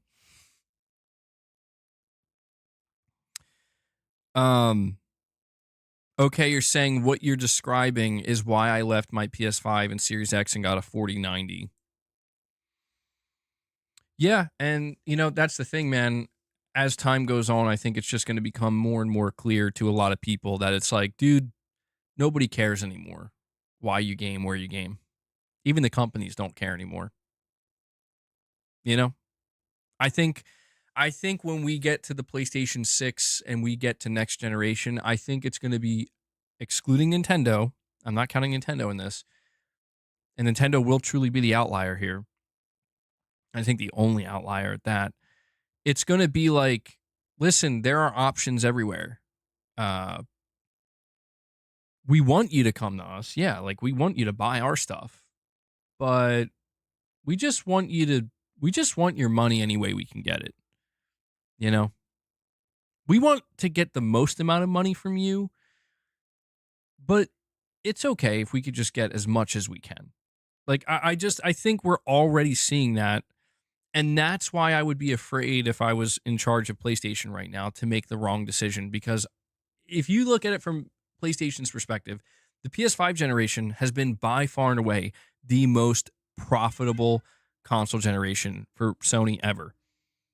Ever. Like, it's unbelievable how profitable this generation has been for Sony. Um, that's not something you want to just throw to the wayside. Absolutely not. The goal and the idea is we want at the very least, we want the PlayStation 6 generation to be as profitable. More profitable, hopefully, but as profitable as the PS5 generation. And the chances of screwing that, like, that's such a difficult task because it's like you basically need to retain your current customer base and you have to have that customer base be willing to spend just as much money the next time around. And that's going to be much more difficult to achieve when you have, your what was your once competitor, Microsoft, making everybody happy by being like, we don't care anymore. Games for everybody and hardware if you want it, But that's because they just paid for like multiple super successful live service games, you know? It's going to be hard to do that when you have Nintendo, where they're like, here's our new hardware that's going to sell incredibly well no matter what we do, as long as we don't mess up the name. And here are exclusives. Here's our third-party support, stronger than the Switch was. Sony's in the position where it's like, Sony, listen, man, it might be a lot harder this time around. And I don't want to see Sony screw it up. I don't. I don't see Sony coming out and telling people to go somewhere other than the PlayStation 6. But there's so many different factors at play here. Like, how much will the PlayStation 6 cost? If the Pro is $700, how much is the 6 going to be? What about exclusivity? What about, is PS Plus going to go to other places? That was leaked in your documents, or did you scratch that? Sony, I'm telling you, man, Sony has. Oh God, I can't wait. It's gonna be either the most glorious thing we've ever seen, or it's gonna be a train wreck. Listen, I'm telling you, there's no in between. It's just the reality we are in right now, where Microsoft is getting more aggressive by making it clear console is not the future. Nintendo and Microsoft have planted their flags, dude. That's what I'm trying to say. They've both planted their flags.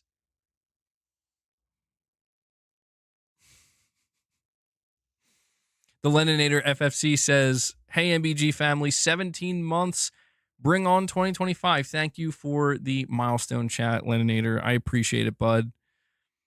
We have Perfect Image, a member for 17 months. He says, hey, bro, I think Sony's going to build a launcher or use the Portal as the gateway because they're utilizing PlayStation Plus. Merry Christmas, fam. Yeah, good call out there, Perfect Image. I kind of forgot about that. They just opened that small gate, or that window, if you will, where there's the PlayStation Portal tethered to the PS5. Oh, wait. Now it's not. Now it's tethered to PlayStation Plus. I mean, it's still technically tethered to the PS5, but now if you don't want it to be, it doesn't have to be. Now you can buy a Portal, subscribe to PS Plus Premium, and have access to a catalog of PS5 games you can stream outside of the PS5. It's I think that these things that we're seeing, I think it does basically let us know what Sony's planning on doing. It's like, yeah, guys, like we are going to start getting more aggressive with our PC releases. Like, look at what we're doing.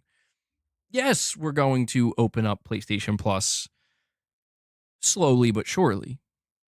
We're starting now, slowly, with the PlayStation Portal. And I think that you cannot blame Sony for being absolutely terrified of doing anything too soon because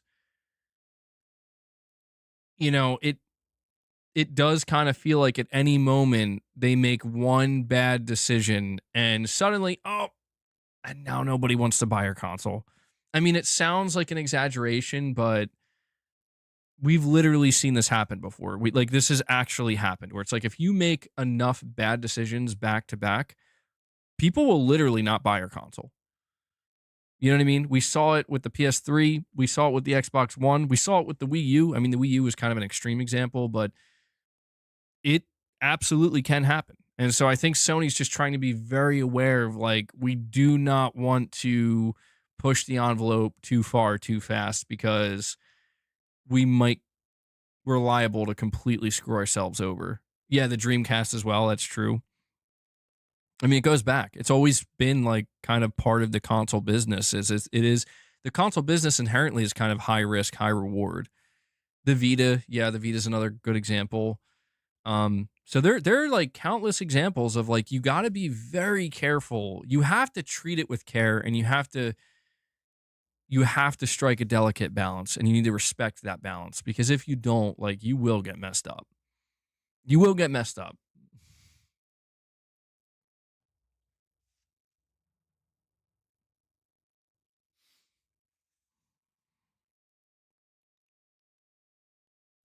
Exactly. You're saying a good console generation offers long-term financial security. Yeah, I'd say it's good for mid to long term. Long term in extreme cases, but definitely I would say more midterm security, which is still a lot. Like, a lot of companies, that's what they want, right? They want that midterm security where it's like, well, that's what, people talk about Jim Ryan as being like such a failure, but the truth is like he did his job.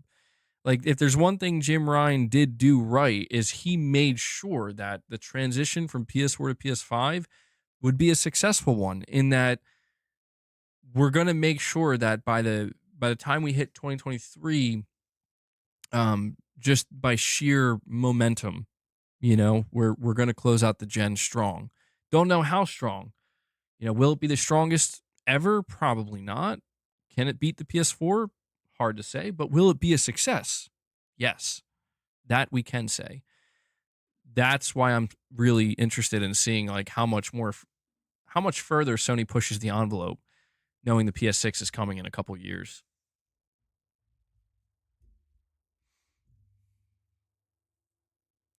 Yeah, I hear you, Lord Cannon.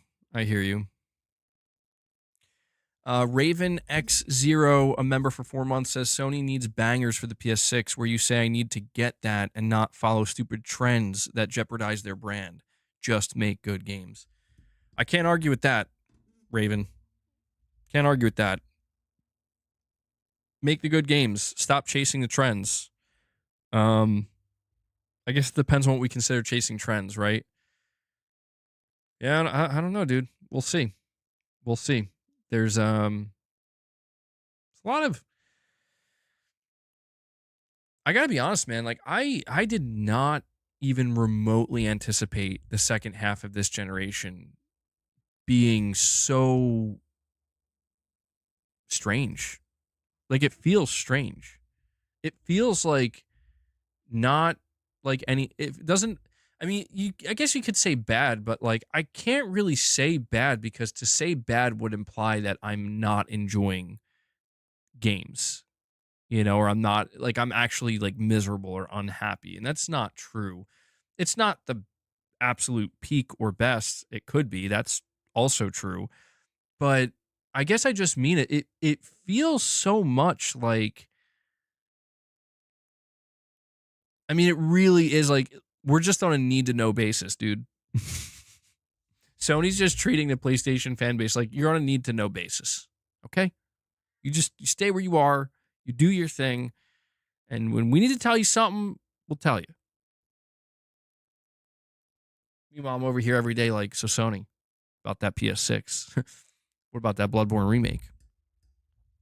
But it's a very, very interesting situation that I would say PlayStation finds itself in. And I noticed too as well that there's not much cohesion anymore. Now, I'm not saying that I put much stock anymore into it. I really don't, but it's just an observation that like the way people talk about PlayStation, the cohesion of that conversation, it's so fractured now. And it wasn't. A couple of years ago, it was not fractured at all, or it was very, very minimal. Now it's all over the place. It's like it's been shattered. And what I mean by that is like you could just see people, you know, everybody has such a strong opinion anymore. It's like, no, dude, PlayStation's dead. PlayStation sucks now. But then it's like you see other people like PlayStation's the best it's ever been. They're untouchable. It's only going to get better. It just keeps getting better. And then there's a lot of people who are like, it's like, meh, it's kind of good, but kind of not, kind of lame. And it feels like it's all over the place. And it's fascinating to see that because I feel like between the years 2015, no, not even, between like 2014 and 2022, I would say 2022 is where you started to notice the first fractures. But 2021, 2022, there was this cohesion that I would say, you know, anytime people talked about PlayStation or they looked at PlayStation, like most people were not this polarized. They were not this polarized at all. And I wonder if Sony knows this. Like that's what to me that's the interesting because they keep doing things that are continually polarizing. And I'm not even saying that's a bad thing all the time. It's fine. I guess but it does kind of make me wonder, like, do you guys not realize, like, almost everything you do anymore is, like, it's completely polarizing and divisive? Like, is that something you're aware of? And that's why I kind of, like, mentioned earlier, like, there's no way Sony doesn't realize what's going on with the Intergalactic thing, right? Like, surely their PR team is well aware of, like, holy shit, we have a PR nightmare on our hands. Right?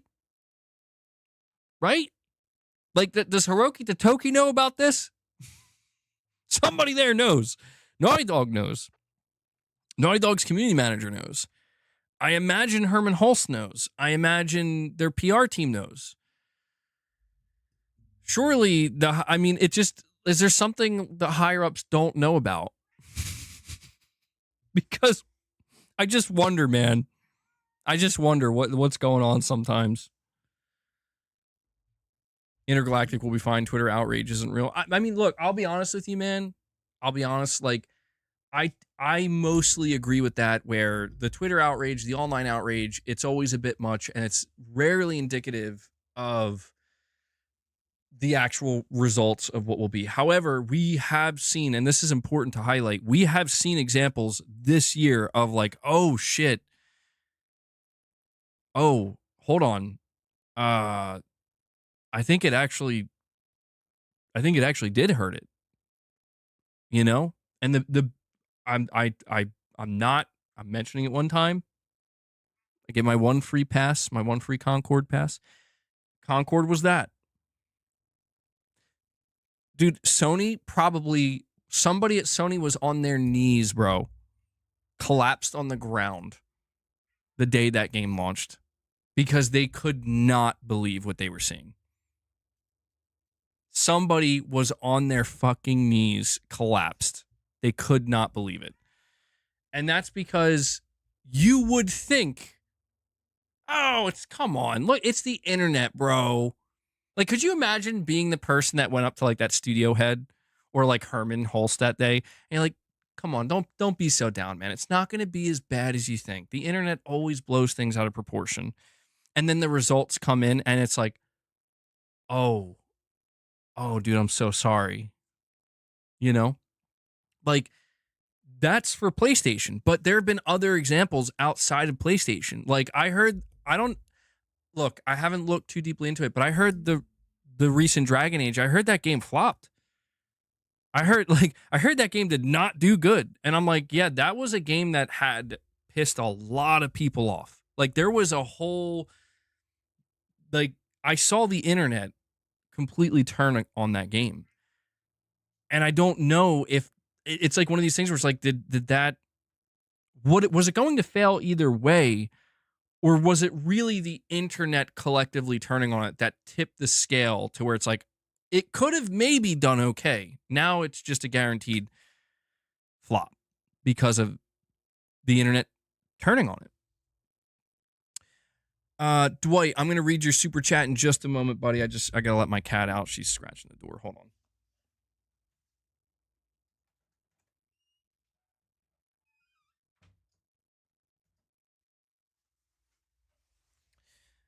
Dwight Lewis, first off, you had your first time super chatting. For some reason, it didn't go through. I'm not sure why.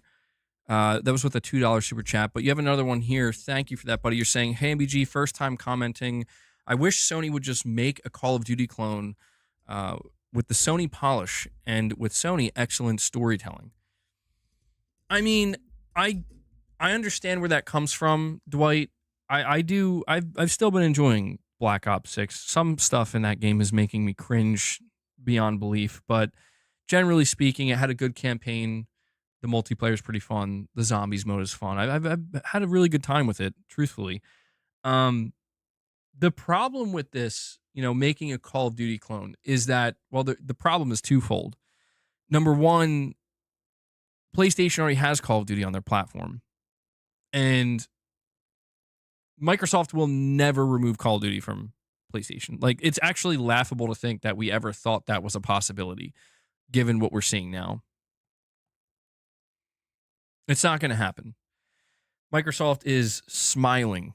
They're grinning from ear to ear about how much money they're making on PlayStation from Call of Duty.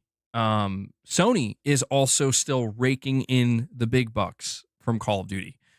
So they're both winning from Call of Duty, and Call of Duty is a monster in terms of it's a well-oiled machine that seemingly cannot be stopped. And so the idea of trying to make a competitor, I mean, you look at something like X Defiant and it's like, sheesh, like that game's literally already getting shut down. So what I would say is Sony shouldn't make a Call of Duty competitor as much as they should have a solid first-person shooter on offering or to offer their fan base. Not something that's saying, hey, we're trying to compete with Call of Duty, but just something, it's like really weird that Sony was like, we're going to make a 5v5 hero shooter and offer that. It's like, that's fine, but like that market's over, like that genre is oversaturated. So it's an uphill battle. I actually think there would be more room for them to make a first-person shooter. It wouldn't be as successful as Call of Duty, nor would it need to be. But I think there's more room for that at this point in time than there would be something like a 5v5 hero shooter. So I do agree that they should do some type of first-person shooter again. And like you're saying, kind of have that Sony polish with good storytelling. If they could do that stuff, I think if Sony wanted to make a really solid single-player first-person shooter, and maybe have like, I don't know, if they really wanted to, they could try to turn it into like a live service, I guess. I couldn't blame them for trying, but that's something that I think there's a market for that. A really solid, high quality, single player first person shooter, whether it be modern military or otherwise. I think they could do that.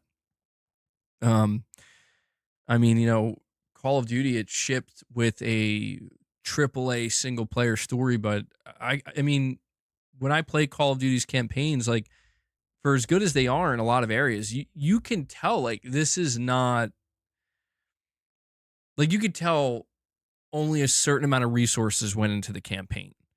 A lot of stuff feels like it's kind of by the books. If it's not by the books, it's just they're checking off certain boxes of like, this is what people have come to expect in an over-the-top Call of Duty campaign. That's what made Black Ops 6's campaign more interesting this year, is they actually tried to do some different stuff. It's like, oh, okay, this is interesting.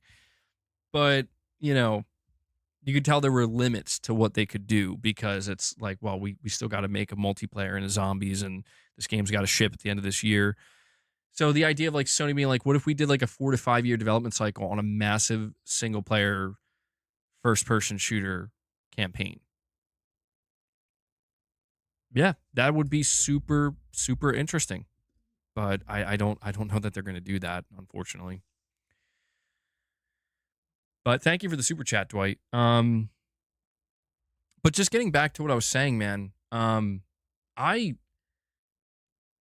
I am I am beginning to wonder, like, when we talk about, the internet, it's not indicative of reality, it's not representative of reality versus some of these games truly failing and flopping. And you can't help but notice that some of these games that have really aggressively failed, they had major hate campaigns around them. And here's what I'll say. Here's what I'll say. I do not think it should be completely underestimated. I think that there has to be a certain level of, I guess, I don't want to use the word respect, but for lack of a better term, there has to be a certain level of respect given to the fact that the internet, if you happen to piss off enough people collectively, like if it reaches a certain threshold, actually it can take your game down. And I think it's not unfair necessarily. It's that your game likely was going to struggle either way if it failed that bad. It was going to struggle either way.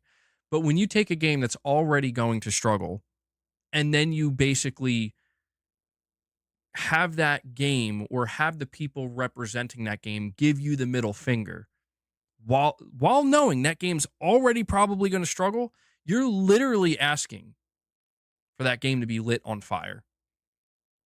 For somebody to like that, like, you know what I mean? Like, that feels to me like what they're doing in some of these instances. It's like, again, with the Concord thing, when that was going on, I remember there was this whole situation where it's like the developer called. It wasn't even a developer that was working at the studio anymore, but a former developer who did work on that game said, like, you're just a bunch of talentless freaks. And it's like, I know, like, I understand, like, I don't know exactly what you can do in that situation if you're Sony, but if I was Sony, I would have been like, we got to do something because that person just, you know what I mean? It's like, why would you do that? Why would you do that? I mean, sometimes it feels like it's like a constant tug of war. Is like, is the customer always right? Is the customer always right? What about when there's multiple customers and there's like a civil war between those customers? Which side is right? I feel like from a business perspective, the side with the most money. But which side is that? And that's I don't know. I don't know I don't know what's going to win out when it comes to this stuff, but I still, like I said at the beginning of this, I'm a believer that if a game is really good, like exceptional, if it's very good, I think it can overcome the hate. I think it can win people over. I think it can silence the haters if it's a good game. But I think when you have a game that shows certain weaknesses or a lot of weaknesses during a time when they're is the blood in the water? They're like sharks. They're sniffing for the blood in the water. Do sharks sniff? Like, I just had a weird image in my head. Like, what does that look like? Anyway, we we have Elite Dude, his first time super chatting. Thank you for that, buddy. $10 super chat as well, saying Concord calls the prototype and infamous crossover to be canceled, which were absolute peak games. First super chat. Well, thank you. Shout out to you, Elite Dude, for your first super chat. I very much appreciate it. And is this true? Is this true? I haven't heard anything about this. I know that I know that there are a lot of people who want Prototype to come back and Infamous. Prototype and Infamous crossover. If I'm reading your super chat correctly, it sounds like it's not literally a crossover of those games. It's like a different type of game that's supposed to be a kind of blend of those two, certain features of those two games.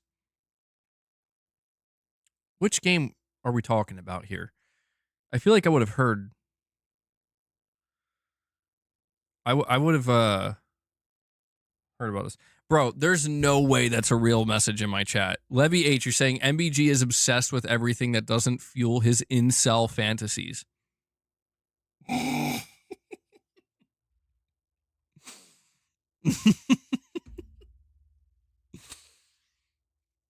That I gotta admit, that just caught me off guard, bro. Incel fantasies.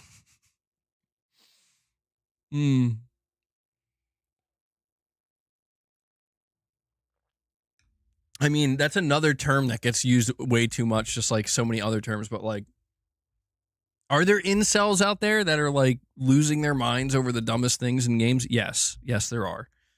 I don't believe I'm one of them personally. But I'm sorry, that caught me so off guard, dude.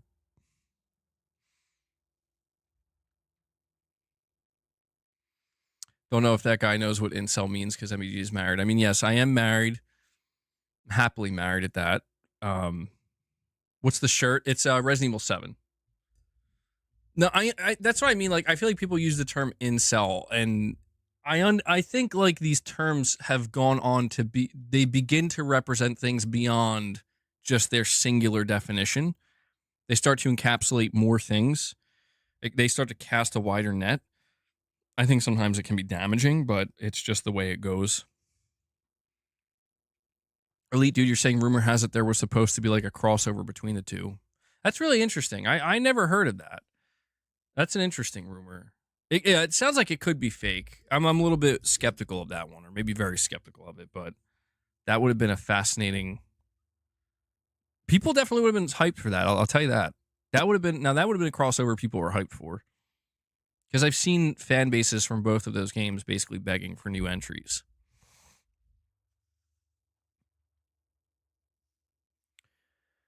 But I mean, look, man, I think there has to be a bit of give and take, at the end of the day. I think that it is a mistake if you are facing backlash for valid reasons. I think it's a mistake to completely capitulate and just submit immediately and be like, we're sorry. We'll do exactly what you want us to do. I think it could, but again, they have to be valid reasons. It reminds me of the Sonic situation. You guys remember that? The first time we saw the Sonic movie? I remember this created a conversation where it's like the internet backlash was so severe to the original Sonic design, that they were like, we're going to redo it. Like, we're literally going to redo it. We're going to take all your feedback and we're going to do it the way you guys want us to do it. And they won. They won. But it created this conversation where it's like, is that a smart thing to do? It's like, well, if you want to fucking make money, yeah. And we're talking about Sonic. It's like, we're talking about something that's a little bit, like, I'm not trying to draw a parallel between Sonic and Intergalactic. However, the parallel that does exist is people are like, can you change the character? Can you make her look different? People were screeching to make Sonic look different. And it's like, listen, the difference here is that Sonic is an established character with an established look, and people have an expectation. And what they delivered with that first movie trailer was not what people expected. And I would say even objectively not ideal in a lot of ways. So it made sense for them to be like, you know what? We're going to take the knee. We submit. We were wrong. We screwed up. We're going to completely change. We're going to listen to what everybody's saying, and we're going to change it. And we're going to make you happy. It would be weird. Like, I feel like nobody's talking about it from this perspective, but it's like, it would be weird if Neil Druckmann, like, personally came out and was like, you know what, guys? We're so sorry. we're gonna fire this actress, or not fire her, but like we were using her likeness. We're gonna completely change her up. We're gonna redesign this character and make her how you guys think she should look. That would be weird because it's like, well, I mean, it's weird for a couple. It's weird because it like validates a certain aspect of the conversation. But here's the question I have though. Like, I'm not trying to get too deep in that. The question I have is, if they were to do that, if Naughty Dog, if Sony turned to Naughty Dog and like you listen to me, Neil, you listen to me, boy.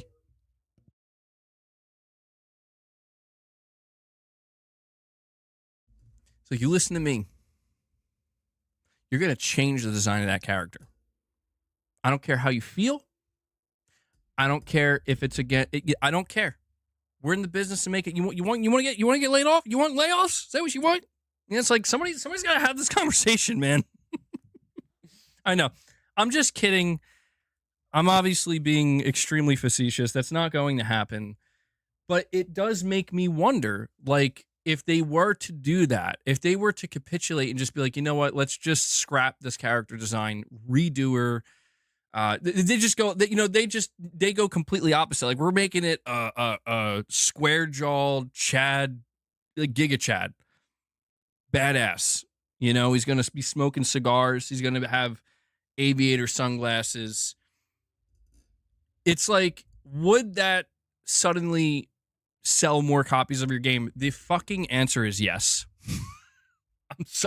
I don't make the rules. The answer is yes, it would. Does it mean you're going to make your game go from a failure to a success? No, I think this game's going to be a success. But if they did that, they would sell more copies of their game. How many more? I mean, I don't think you're looking at a difference of like 5 million units or something. I think that's too much, but maybe a couple million more. Couple million more. But that's where it's just like, you know, what kind of message, the message that Naughty Dog would be sending if they chose to make that, that would, at that point, it would be viewed as like, now you're pandering. You know, now you're pandering, and we know which side of this tug of war won, and now we know which side Naughty Dog's on. By them not doing it, they're still in that position, just on the opposite side. So I think that's where, you know, we're going to see if they can mitigate this. If they can they turn it around? Basically, Duke Nukem. Exactly.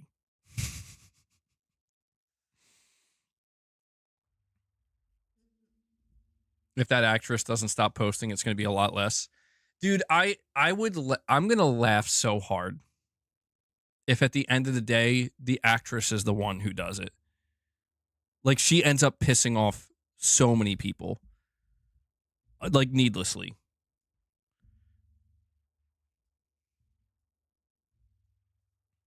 Neil Druckmann doesn't care. He fired a game tester based on his opinion of certain scenes in a game. I mean, I doubt Neil Druckmann cares. Listen, I'm just so... I didn't have this like listed as a topic, but inevitably it's going to continue to come up. But I'll just say this, and then we'll move on to other conversations. It's pretty clear what needs to happen in order for a reboot at Naughty Dog to occur.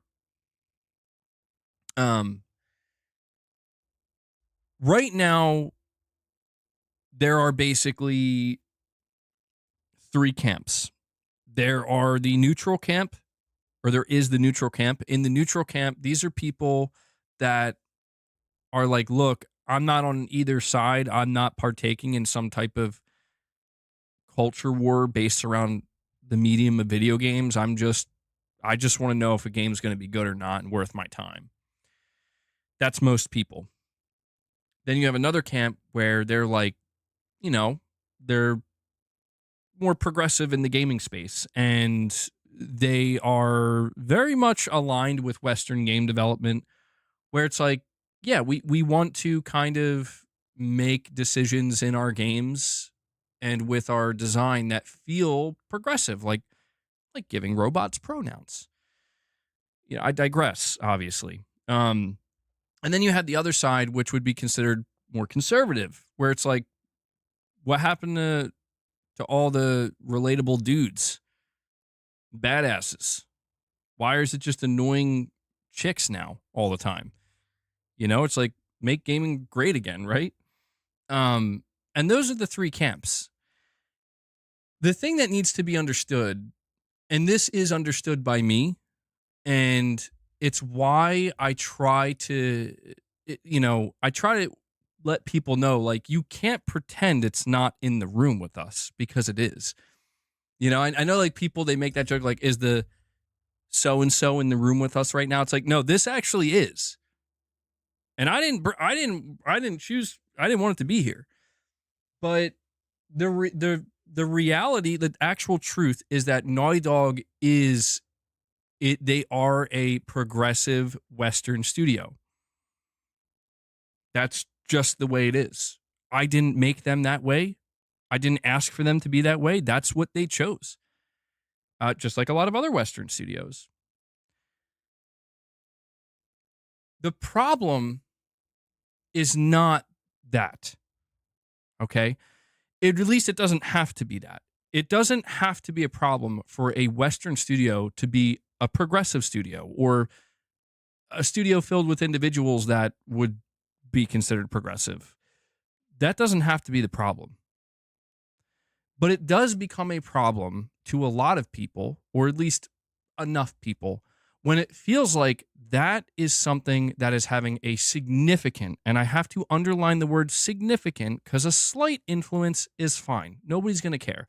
A significant influence, and people are going to care. People are going to care because it gets off balance. I don't care. It's like people are willing to say, I don't care about the political beliefs of the people making my games as long as they're not trying to preach those beliefs to me. You know what I mean? I don't care. Just don't preach it. Don't try to shove it down our throats. And to me, this is the problem across gaming that I've identified in the year 2024, where it's not everywhere, but it's cropping up more and more and more, especially in the AAA space, where it's like we don't need people to change their political beliefs. We don't need people to, conform to something they don't want to conform to. What we just need is a bit more subtlety, maybe a lot more. And that's why I'm dying. I am fucking dying to see more of Ghost of Yotei and Intergalactic, because it's going to be one of two situations that occur. Number one, these games are actually not going to be preachy. They're not. I'm not saying they won't have messages they want to convey, but they're going to be more subtle. They're going to be well done. They're going to be well executed. And it's not going to be some kind of like in-your-face nonsensical shit that people are going to cringe at every moment. And I think when I think about like Dragon Age, like that's one of the things that took that game down. People were betting against that game. A certain group of people were absolutely vying for that game to die, to fail. And part of the reason it did was because, dude, listen to how bad this dialogue is. Check out the writing in this game. It's fucking garbage. Now, was every single line of dialogue, was every single thing written in that game garbage? Probably not, but was there enough that was considered objectively bad that it could be absolutely weaponized and used against it? Yes. And that type of stuff, when you have that amount of pressure on you of people accusing you of something, they're accusing the game, they're accusing the studio, they're accusing everybody involved of something. When that stuff comes out, it's like, oh shit, are we proving them right? Yeah, you are. That's what Ghost of Yotei and Intergalactic are up against right now, where we know how Neil Druckmann feels, dude. Again, I talked about Neil Druckmann in one of my previous streams. Neil Druckmann literally said his master plan for The Last of Us was to eventually get like a lesbian lead character and for people to like that character. That was his agenda. He revealed that. So like we know how his mind operates. We know what his ultimate goal is, but the real thing people are looking for is can we catch him? You know what I mean? Like can we catch him can we catch him trying to do it in, I guess, again, for lack of a better term, the wrong way? People, a lot of people feel like they caught him with The Last of Us Part 2. A lot of people think they're catching him now with Intergalactic, but it's like the real truth is like we're not going to know till we see the game. You can know a certain amount about Neil Druckmann and the people making this game. You can know a certain amount about the studio, but what you can't know is the execution until we play it, until we see it. So, this is something that is, again, it's very real in the gaming industry right now. It doesn't have to be as all consuming as I think I've made it seem, and that's on me for that, but it is real. Instead of meeting in the middle, they rather fight every day. Well, I'll tell you what. I think Neil Druckmann's time is. I think he's almost done. I think Naughty Dog. Somebody. So I put a. I only use Twitter to like post questions now. I do engage as well on occasion, but mostly I'm just asking questions. And people think I don't actually read the answers. I do. I'm kind of interested to see what some people are like. What's getting upvoted? What are people saying? Not saying it means much to me. It usually doesn't. But I did put out. You're saying he's not old though. Oh, I don't think you know what I meant. I'll explain what I mean in a second. I put out a question where I put a picture of the main character of Intergalactic, and I just asked, like, how do you feel about Naughty Dog's new main protagonist for Intergalactic? And the most upvoted comment I saw was actually the truest. I was shocked. I'm like, damn. Like, I wasn't expecting the top comment for once now to actually be something truthful. Like, that's true. That's not an exaggeration. That's actually exactly what's going to happen. And it wasn't about the way the character looked or anything like that. And the top comment was, this is going to be Naughty Dog's worst selling game. Like, worst selling, like, AAA, I guess, like, modern AAA game or relatively modern AAA game by a landslide. And I'm like, absolutely, yeah. Yeah, it is. And it's interesting because I do see people having certain reactions where they're like, I can't wait for this game to sell over 10 million and shut everybody up. It's like, guys, this game, I think people need to buckle up. Like, this game's not going to sell that great. It's going to sell well enough. It's going to do better than most games. But in terms of like what you would expect from a top tier AAA studio from Sony, it's not going to sell.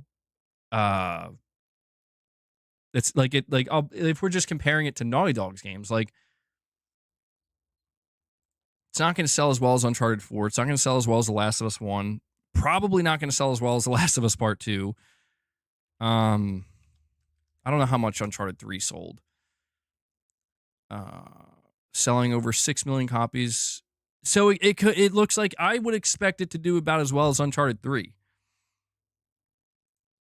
says Uncharted 3 sold 6+ million copies. Uncharted 4, I think, sold over 15 million. I think it was like 15 or 16 million. That's such a huge surplus, dude. That's crazy. That's wild, actually. Uncharted 3 sold 6 million and Uncharted 4 went on to sell over 15 million. That's nuts. Holy shit, the hype for that game. The Last of Us sold the entire franchise cumulatively sold over 37 million copies, but what's the split on that? Do we have a split?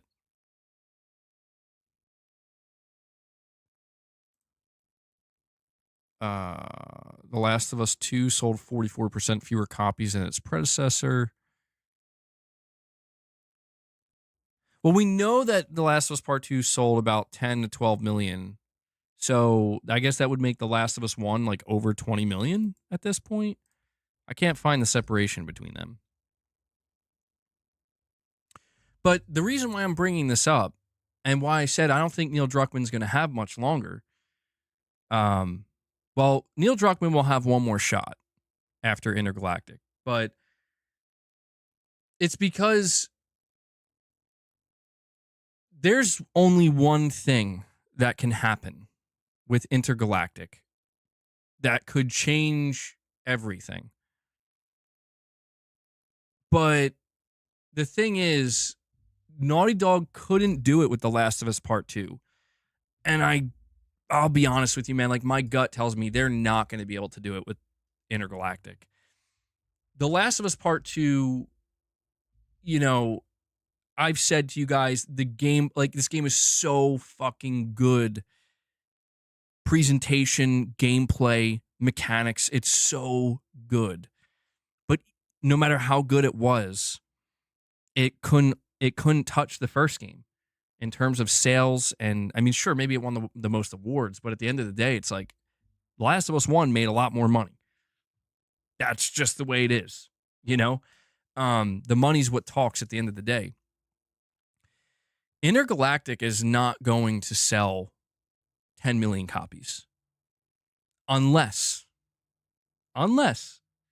Naughty Dog comes out, they show gameplay of this game, they show cutscenes, they show the whole thing, and people are like, holy shit, this looks like possibly one of the greatest video games I've ever seen in my life. It needs that level of like, wow, okay, maybe I was wrong about this game. Naughty Dog they have to shut a lot of people up right now. And I'm not saying the people that they need to shut up. I'm not saying that all of them are valid and that all of them are, everything they're saying is true. No. I'm not saying that, but I'm saying they're yelling it either way. And more people are kind of like, yeah, like the chant's going and people are jumping on board. A lot of people are trying to like recenter them, be like, oh, let's not jump to conclusions. Let's wait to see the gameplay. And that's true, Ahoy Tyler. You're saying the gameplay could be perfect and people still will complain. You are right about that, but there is one big difference this time around. Now, the reason why I said they couldn't do it with The Last of Us Part 2, they couldn't because they chose to do the impossible. You're talking about established characters, Joel, Ellie. We all know what happened with Joel. Good luck. You can't pull that off. You can't pull the upset in the way that you want to with established lore and established characters. However, something new, you have a real chance. And that's what I think people might be underestimating about Intergalactic, is that people might be falling for the bait right now. And I say that as somebody who's extremely nervous. But I think they know that. They're like, listen, man, you can't use Joel against us this time. You can't use Abby against us this time. You can't use Ellie. You can't use anything that we already, you can't use anything because this is new. And there will always be people, yes, this game could be literally the greatest video game ever created in the history of video games. There will still be people who don't like it. But in terms of winning the masses over and proving people wrong, proving most of them wrong, that's something that is only going to happen if it turns out at the end of the day, Jordan A. Munn, among her other companions and the villains of the game, and some of the most well-written, well-acted, well-performed, and just ever in a game. Like everything has to hit 10 out of 10, 10 out of 10, 10 out of 10, 10 out of 10. It's fucking, because The Last of Us 2 did all that. But it fucked with established lore and characters. And it could not overcome that detriment. Even as the most awarded game in history, it's still the most divisive game out there. You do that, you reach that level with a new game, brand new characters, new world, new everything, then you'll shut up 95% of people because they won't have anything to latch on to. And that, in a sense, I am rooting for Naughty Dog to do that. Because if they do that, it means, holy shit, we were wrong. Not we, but so many people were wrong. They were like, trust me. I know the studio. I know Neil Druckmann. I know what he's going to do. I know what they're going to do. And then they don't. They do the opposite. And it's actually fucking fantastic. And everybody's like, holy shit. We completely misjudged this. The first, we look back at the first trailer and we laugh. Because it's like, if only we had known. But that, yes, I agree. That's a very tall order. And they already have so much betting against them. The pressure's high, man. But at the end of the day, no matter what I say, no matter what you say, no matter what anybody says, at the end of the day, the reason why I said Neil Druckmann might only have one more in him after this is because if this game, let's look at the glass half empty for a moment. Let's say this game really does kind of not hit the mark. Let's say there are valid criticisms or the writing actually isn't as good and these characters are not that good. People do not like the main character. The world isn't as interesting as people expected it to be. The gameplay in some areas falls short. Let's just say at the end of the day, it's not the masterpiece that people were expecting from Naughty Dog. And because of that, the sales suffer. Neil Druckmann will still have one more shot, and he will shoot that shot with The Last of Us Part 3. And that will be the game that I think determines whether or not Naughty Dog gets a reboot. Not this game. They are already positioning this game as a franchise, which is crazy to me. But I think if the game, again, misses in the way that people want it to or they think it will, then at that point, The Last of Us Part 3, I think people forget the fact that Naughty Dog confirmed they're working on 2 games right now.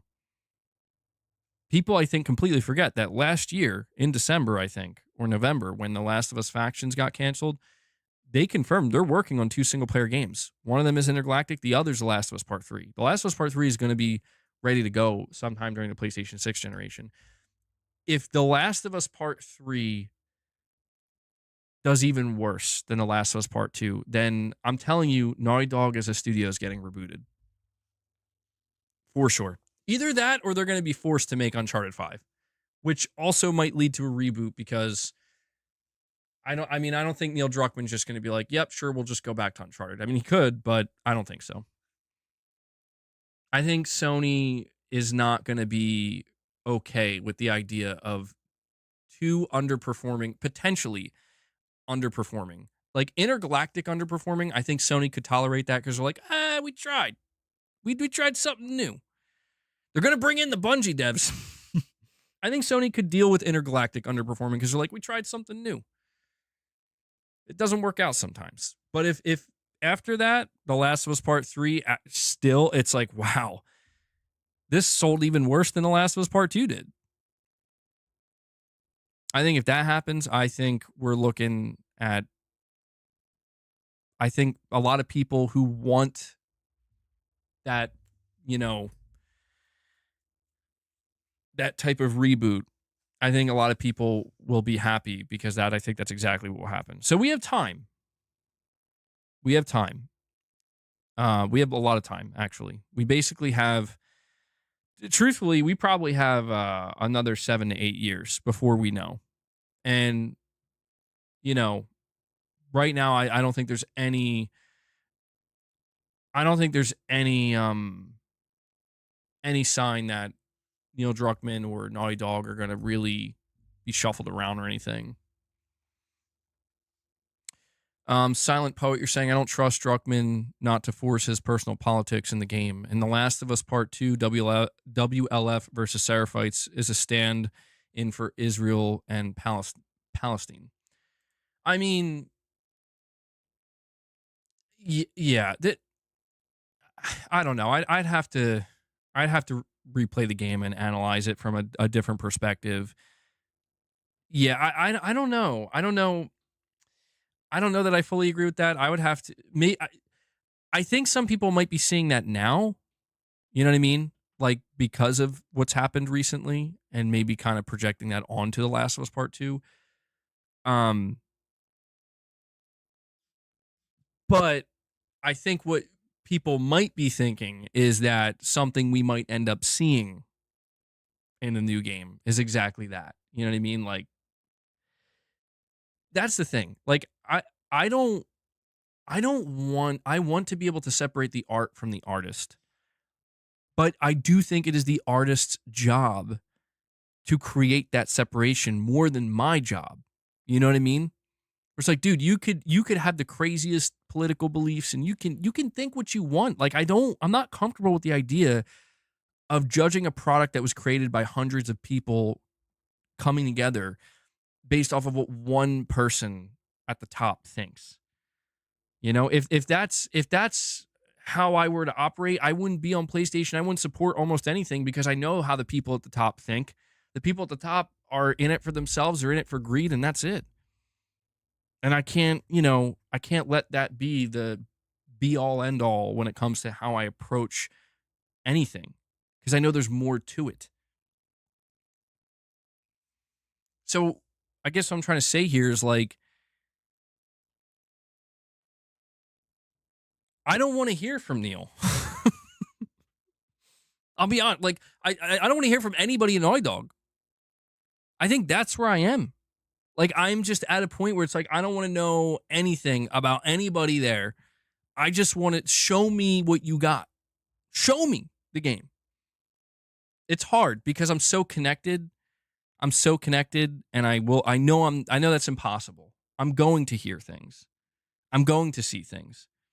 And that's why, like, when I learned about that thing with Neil Druckmann and his talk he did about The Last of Us, the secret agenda of The Last of Us, that's where I had no choice. I'm like, I have to separate the art from the artist because that I think he's kind of weird. You know, like I didn't need to know that about you, dude. Like it just feels kind of weird. Like I would have preferred the dude to just come out and say we just wanted to make a great game, and we did. High five. Glad you loved it. That's all I want to hear. But instead, he's like, I got this whole presentation where it's like, let me tell you about Anita Sarkeesian. Let me tell you about my secret agenda.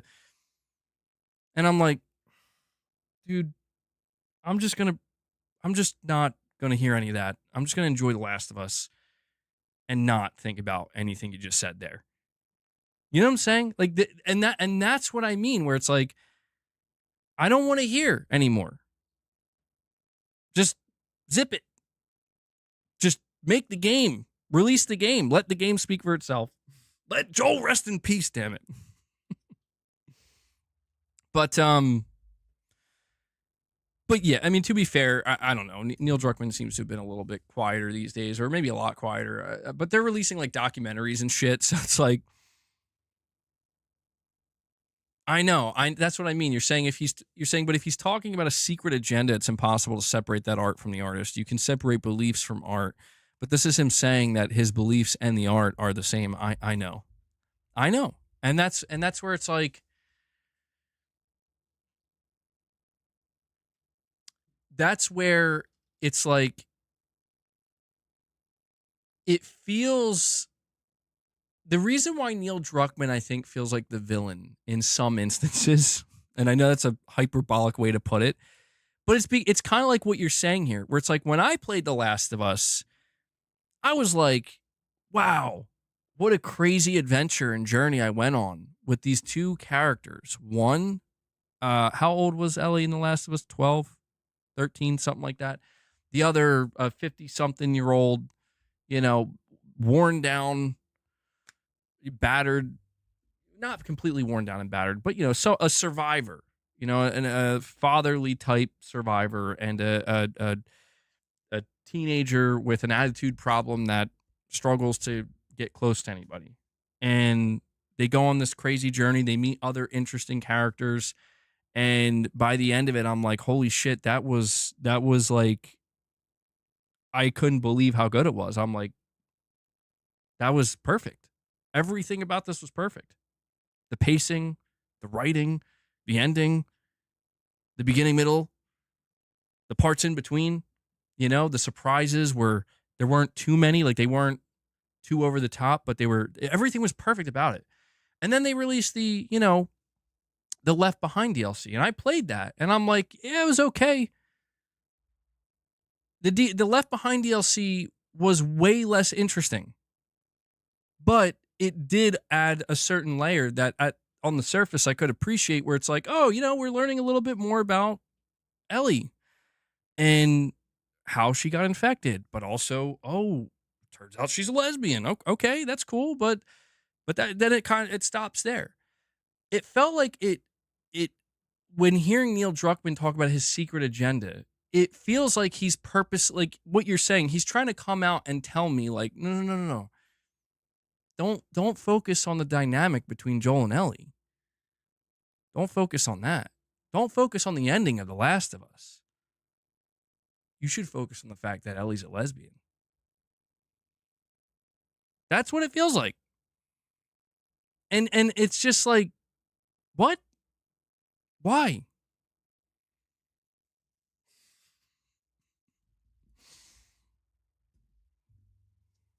You know what Naughty Dog should do just for fun? It's like it's like he wants to make MBG feel uncomfortable. No, it's not that. It's just it doesn't take away from the greatness that is The Last of Us 1. But it feels like I don't care, dude. Like, why do you want me to care? I don't care. Like, if I'm playing as Ellie in The Last of Us Part 2, that's cool too, depending on the context. And the parts where I was playing as Ellie, I did enjoy. I'm like, yeah, dude, she's ready to go. I mean, her love story with her and Dina was pretty cool too. Like, it was fine. It didn't feel like the focal point. Like later in the game, it felt like it was more important. But in terms of like the justification as to why she's going back out there again, you know, and what happened to Joel, like, yeah, that's fine. But I don't know, man. I need to know what the end game is here with all of this.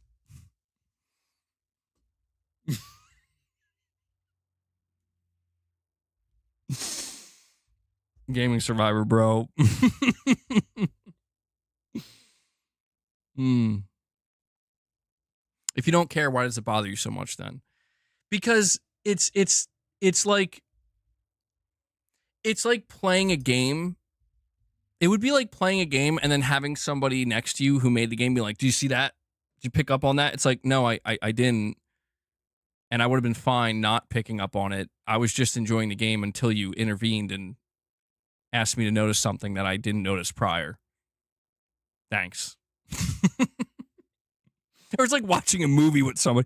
To be fair though, like I totally get it, because when you're creative like that, you're like, did you see it? Did you see it? Like, no, but I'm still enjoying it.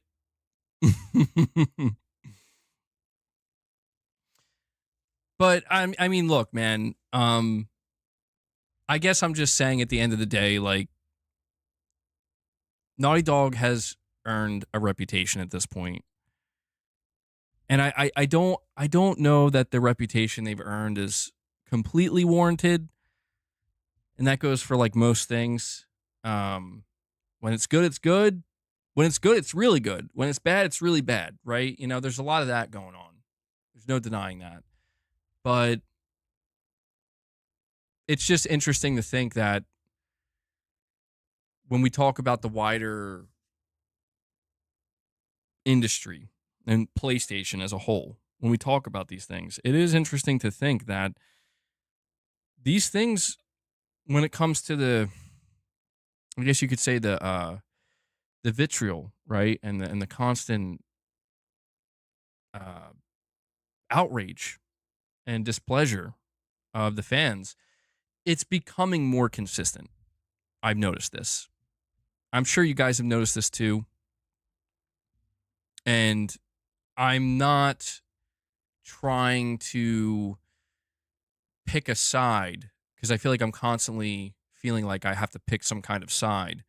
As much as the side that I'm on, if I had to pick a side, is I just want Sony to like not get caught up in any one thing. When I say Sony, I mean PlayStation. You know, like that's why, to be honest, that's why when people bring up to me, they're like, bro, aren't you going to acknowledge that like all of PlayStation's leads are female now? And it's like, listen, that's not the first thought that comes to mind, but it might be something worth analyzing. It's like, yeah, that is interesting now that you mention it. Why is this?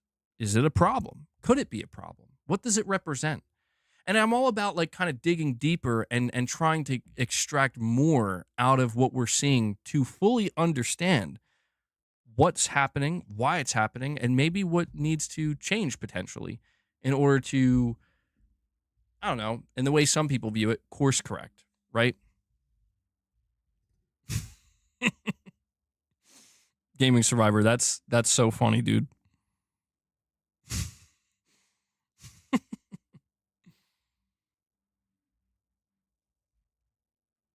You're on the good game side. Yeah. Masculinity. Yeah, that's another thing that I think has been really it's a conversation that's been growing, right? The whole like are they trying to there's a whole subsect of people that believe, and I mean they really believe this. And I'm not saying they're totally wrong. I think it's one of those things where it's like there might be some truth to what they're saying, but not nearly as extreme as they're making it sound. Where there's like this belief that Western AAA video game studios are desperately trying to remove any semblance of like masculinity or demean masculinity to a certain extent. And basically trying to brand it as a negative thing or a bad thing or demonize it. And I mean, I guess in some instances we do see that, but again, some people I think take it to a degree where it's like I don't know that it's that. I don't know that it's as bad as some people are making it sound. It's like, guys, I think people are getting a little bit nuts. Like they're starting to see shit that's not really there. Like, why do you say that like that? Like, what are you talking about? Like, you try to make him sound like a bitch? Like, huh? What? Like, it's like I did notice in the recent Naughty Dog picture that they put out, like the holiday picture, like some people were like, bro, why is Joel look? And it was kind of funny when I looked at it closer. I'm like, well, now that you mention it, but they're like, bro, why is Joel looking ill? Why does he look sickly? And I was laughing so hard when I read that because I'm like, I feel like, are you guys okay? Like, like, listen, man, there's a couple things, like, we could acknowledge how weird it is to see Abby and Joel hanging out together in this Christmas card, given what happens. We could talk about the fact that Jack and Daxter and Crash Bandicoot are nowhere to be found. That's fine. But I feel like if that's like what you're extracting from a holiday Christmas card from Naughty Dog, like, oh man, what's going on, man? Josh, you're saying I don't want to sound superior, but I don't care about any gaming politics. I'm not going to vilify a game because its views are different from mine. I think that's well said. And I think that's honestly where I'm trying to get to as well, or where I am, but I'm trying to basically convey that, like, sometimes, and you guys tell me what you think of this.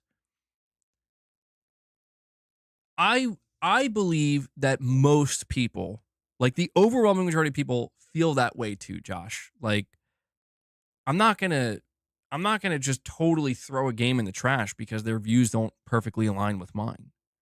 But that's where the real question that I think people are trying to find the answer to, and this is why I feel so in the middle. Like I can't decide because I feel like the question that's constantly popping up is, no, they're trying to piss you off, dude. Like they're trying to get you on your knees. You know, like they're trying to get you to just accept it and take it and admit that they're better. And I don't know that I believe that. And Titus comes in. Titus is like, I can't take anymore. I gotta drop a 5-bomb. We gotta get MBG hyped up about the membership gifts again. Titus comes in, dropping another 5-bomb on you guys. He's like, God, I will drop these memberships to change the subject. I know. Titus, thank you so much, man. I know I'm going on and on, but it's because I'm trying to come to a definitive conclusion going into 2025. That's all. I'm just trying to come to a definitive conclusion, one that makes sense to me. But Titus, thank you so much, buddy. That's another 5 memberships gifted. Let's get some W's in the chat for a good friend Titus here. I'm going to add that to the counter. That brings us to 617. Give me one moment, guys.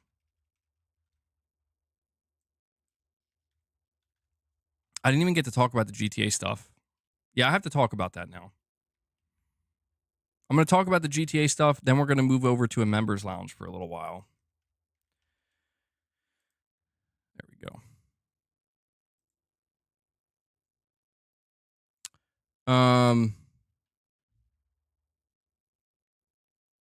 5 stages of grief. Am I saying it wrong? I'm probably still saying it wrong. It's getting out of hand. Oathbreaker says gaming discourse has gone the way of sports talk shows like First Take. It's all rage bait. Yeah. Yeah, I feel like maybe the reason why I can never come to a conclusive answer is because I'm missing, like, it's right in front of my face, but I'm like missing it entirely, which is like, dude, you're trying to make sense of things that are not meant to make sense. Like people are purposely trying to be chaotic and cause this type of friction and strife, and you're out here trying to deconstruct it and understand it when it's like, dude, I'm just like, there is no rhyme or reason, man. Like this is just what we're trying to do. We're just trying to derail shit. You know? We're just trying to make people upset. We're either trying to get people to just blindly agree with us or make them really upset. And you're over here trying to reason. So maybe that's my biggest thing I got to try to do going into 2025 is to not continually fall for the trap. I guess there's just a part of me that is always morbidly curious about, like, it's like if I see somebody in a relatively quiet room, you know, people are just kind of talking amongst themselves. It's like if you're in like a restaurant and then there's like that one dude in the corner, like just somebody, you know, like 10 tables down, like just going berserk and screaming and freaking out. It's like, I can't help but kind of like, what the fuck is he, like, what's going on over there? You know, like I can't help but feel like I kind of want to know what's going on and like figure out, like, is this person's behavior justified? You know? I don't know why that is. Maybe that speaks to something about me and my own personality. But Josh, you're saying exactly. I think that gamers need to realize that they are letting other people's opinion affect them. It's a personal choice to be angry. That's true. That's true. I do want to be more like Joel, retired Joel, you know, chilling on his porch, playing guitar, drinking some coffee.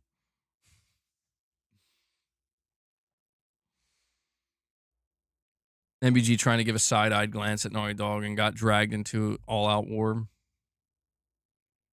Except the person is screaming, this restaurant sucks, and you are joining with the, yeah, you know, maybe they do. Yeah, I don't know. I mean, is it that, though? I don't know. Maybe it is. I guess, well, you know what? I'll end it with this analogy, because I like the analogy. It's more like this person screaming, this restaurant sucks, is doing so because they felt like they got one of the worst, like a terrible meal, like a meal that they paid a lot of money for, but it was not good, and they were dissatisfied with it. And I feel like, you know what, that happened to me too one time. Like I had a meal here as well, and it really was not good, and I felt very upset about it. But I've had plenty of other meals that were very good, some of the best. So it's like, you know. All right, we do need to move on and talk about GTA 6 before we head to the members lounge.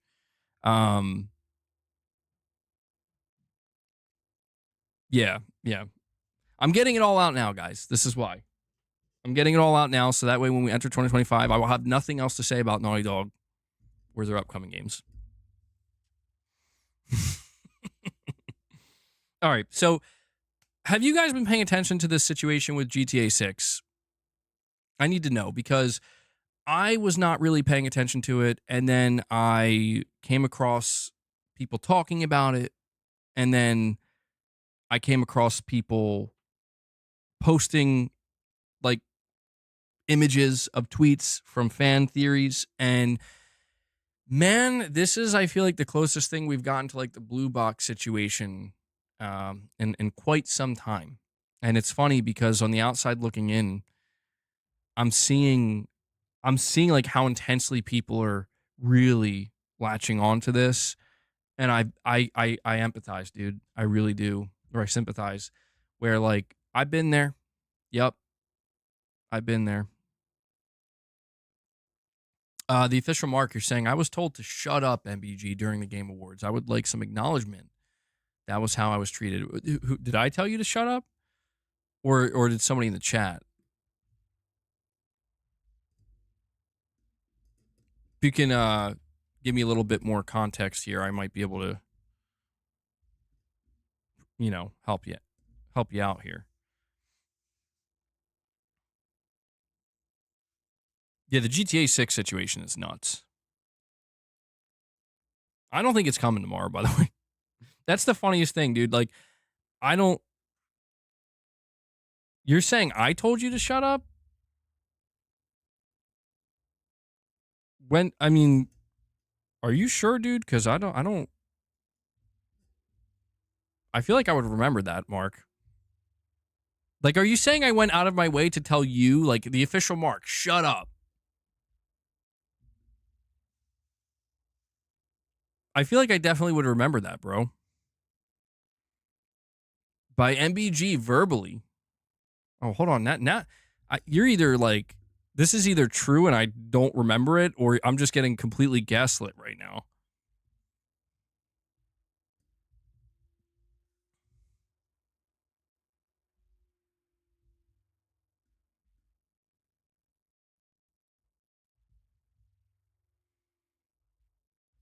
The official Mark, can you tell me what you said that I told you to shut up?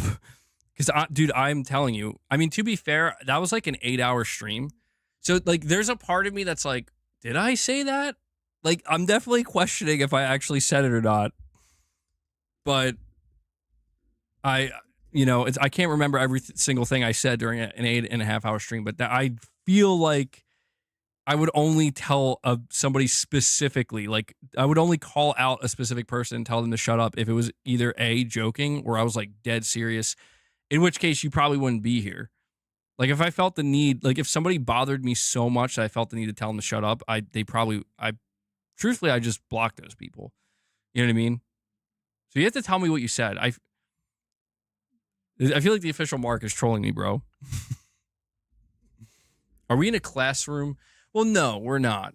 If I want to tell people to shut, like, Mr. Drake, shut up, bro. We are not in a classroom, boy. You're in MBG's house now. No, no, it's just because it's like, it's one of these things where I don't do that.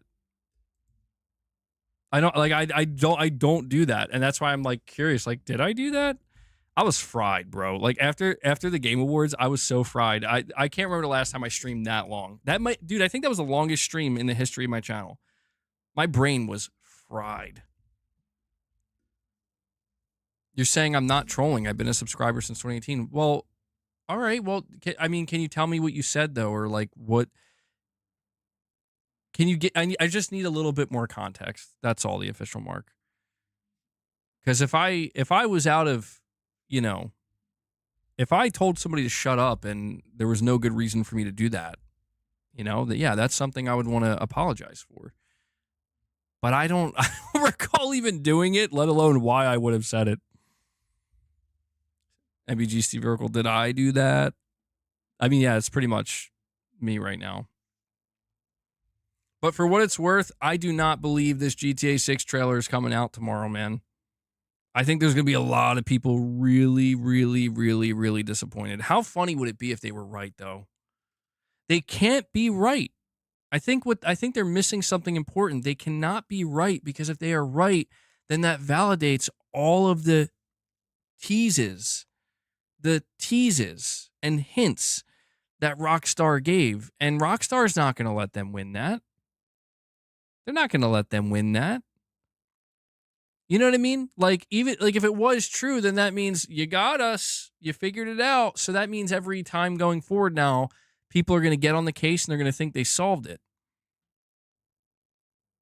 They're going to think that they solved it, and now they're going to anticipate every time Rockstar's giving them a hint. It's going to make people nuts.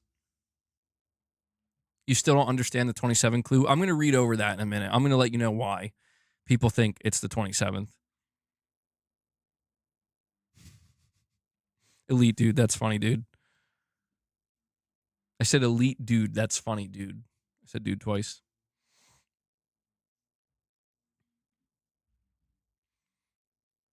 Oh yeah, that's a possibility, Gaming Survivor. I was reading a Rich Rod.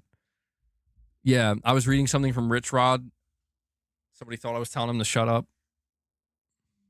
The number 27 is everywhere, though.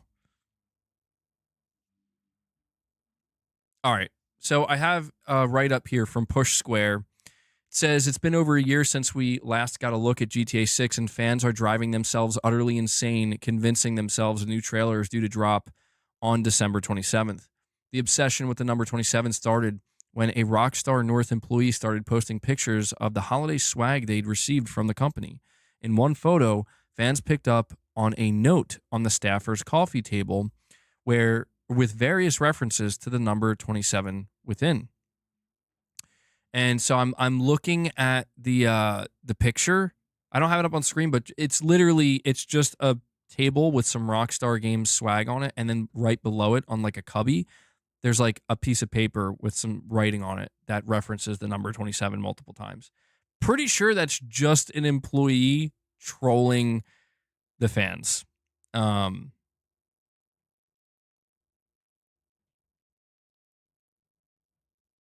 official mark, you're saying, I just said representation. See, I think the official mark, are you sure? I just want to clear this up for a moment. Are you sure you're not confusing like certain people in my chat telling you to shut up with me telling you to shut up? Because I definitely did not tell anybody to shut up for saying representation.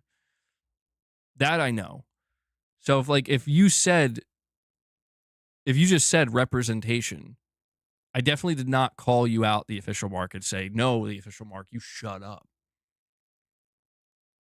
Were there people in the chat probably saying? I'll be honest, man. Yeah, that night was. Every time there's an event, I can't keep my chat under control, dude. There are crazy people that enter the chat, and I try my best, but yeah, it pisses me off too, because they.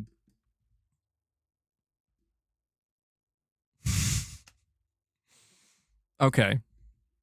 You said, yeah, you shut up, the official mark. Damn.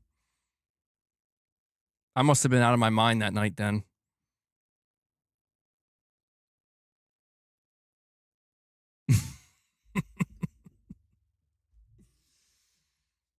The official mark, I'm sorry, bro. I just straight up suplexed this man in the chat that night and didn't even think about it. You're tearing me apart, Lisa. You guys are funny. You guys are funny as hell, man. Sometimes I hate my chat, but most times I love it. I'm telling you, man, I got to figure out what to do on days where I'm streaming. You know what I think I'm going to start doing? I'm going to be honest. I think that might be pretty dangerous. Never mind. Scratch that. That was one of those ideas I had that for a moment felt like a good idea, but then immediately was like, wait, no, that's a stupid idea. I'm going to have to think about. I was jacked up on coffee that night. I was. You know that was serious too, because I streamed for 8 hours. I never streamed that long. I just have to figure out when we do live event streams, I have to figure out how to keep my chat more chill. And I look, it's hard because like I'm not trying to create an echo chamber. I'm not trying to make it seem like people can't say what they want to say. It's not that. It's just the thing that I can't stand to see in my chat when this happens is people pissing other people off. Like people getting upset and leaving. And I feel like I have to play mediator where it's like, well, is that person getting upset for no good reason? Is that person actually being a complete asshole? It just makes me want to like not even look at the chat and just be like, you guys just, you do your thing, I'm gonna do my thing, but that's not how this works. It's a rough gig sometimes. Shut up, MBG. All right, let me continue reading here. So continuing with the GTA6 December 27th theory, it began to snowball with all sorts of nonsense theories flying around that allegedly corroborate the claims. Developer Rockstar was supposedly founded on December 27th, 1998. For example, its Instagram account also only has 27 posts. The numbers 27 also appeared in a hyperlink it shared on social media recently. So I see this, there's this post on X from Grand Theft Auto 6 alerts. GTA 6 trailer 2 is 100% coming on December 27th. Here's why. Number one, Rockstar Games was founded. Instagram, 27 posts. Trailer number 1 has 27 written at exactly 27 seconds. Oh my God. This is how I know it's entering blue box territory, bro. It's absolutely entering blue box territory when it's like the number 27 appears at the 27-second mark in the trailer. And I'm like, oh, man, that's not good. Don't do it. Don't do it. Don't fall for it, man. I've been there. It says here their recent post on X includes a link with 27 at the end. Oh, it's funny. I'm looking at the picture of the trailer where it was paused at the 27-second mark, and it's a pink car with a window that has the number 27 on it. I guess it's like a decal. That is funny. That is pretty funny. Like, all right, it continues though. It says, we think some of these fans are taking the piss, but another user on X pulled various numbers out of the aforementioned GTA 6 trailer and calculated them in such a way that they revealed the December 27th date. So I'm looking at this post. Hold on. Okay. Oh, all right. I can't play that. I can play without sound. Let me see. Oh my God. Okay. Holy shit. So this person actually, this can't be real. So they took a section of the GTA 6 trailer, the one that's already out there. It was a section that showed body cam footage. And in the top right corner, it had like the date and the time of the body cam footage. They decided to do math. 8 plus 4 equals 12. 2 plus 3 plus 5 plus 8 plus 4 plus 5 equals 27th. December 27th. I mean, it's like I can't tell if they're serious or not, dude.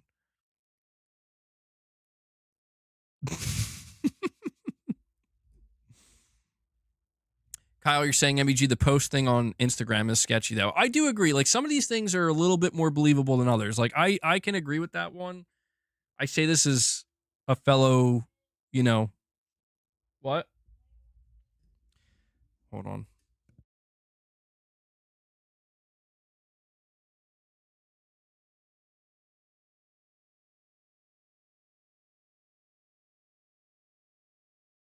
These damn cats can never decide if they want in or out. That is pretty interesting. Yeah, I mean, that's one of those things where it's like, is it really just a coincidence? Exactly 27 posts at a time when people are absolutely obsessing over the number 27. Yeah, it does feel like that, Elite Dude. I agree. Kind of like when they were looking like the whole moon situation. Ahoy Tyler says Grand Theft Auto 6 has 15 letters and it's December, so 12 plus 15 is 27. 12, 27. Confirmed. I mean, it's like reaching like Half-Life 3 levels of nonsense here. But they forgot to carry the one. I will say this, like the timing here. So let's say Rockstar is planning on dropping a trailer. Let's say it is going to happen. There's only one reason I think it would happen. And it's more of like a ending the year with a bang type situation and having the last say before we enter 2025. I feel like if Rockstar were to actually drop trailer number 2 tomorrow or before January 1st, it would be because basically going into January, I don't think we're going to hear from them because January seems kind of packed, to be honest. Switch 2 is going to be revealed. Microsoft's having an Xbox Developer Direct, apparently, and there's probably going to be a state of play at some point around that time. So I could imagine Rockstar basically just saying, we want to end the year by having the final say, the last reveal. Here it is. And that's it. That's all I got. Like there's not some kind of theory. It's just like, here you go. It's been over a year and we want you to remember that what's coming next year. But at the same time, like I could also just see them being like, what if we just don't? What if we just don't show you a new trailer? We could do that too. MBG wants to believe in this. I want to believe, but I don't know, man. I'm not seeing. I don't have the same type of like fervor, I guess you could say, where it's like, I don't know. I when it comes to GTA 6, I very much have this mentality of just, hey, when you guys are ready, I'm here. You know, like if you want to drop it tomorrow, drop it tomorrow. If you want to wait till May of next year, I'll hopefully I'll still be here. But yeah, it's yeah, I'll see it then. The only thing I actually care about when it comes to GTA 6, truthfully, is it going to release when they say it's going to release. That's all I care about. I do want to see more. Obviously, it's weird because GTA 6 is a rare. Oh, I was going to say a rare breed of game, but truthfully, I feel like it's one of a kind. GTA 6 is a one of a kind game, in my opinion, to where, like, dude, I don't need, you know me, I'm not like this. I'm the opposite of this. I'm the person that always wants to see more. Please show me more. I want to see more. I want to see as much as I can. But GTA 6, truthfully, is a game I don't need to see anything. I don't.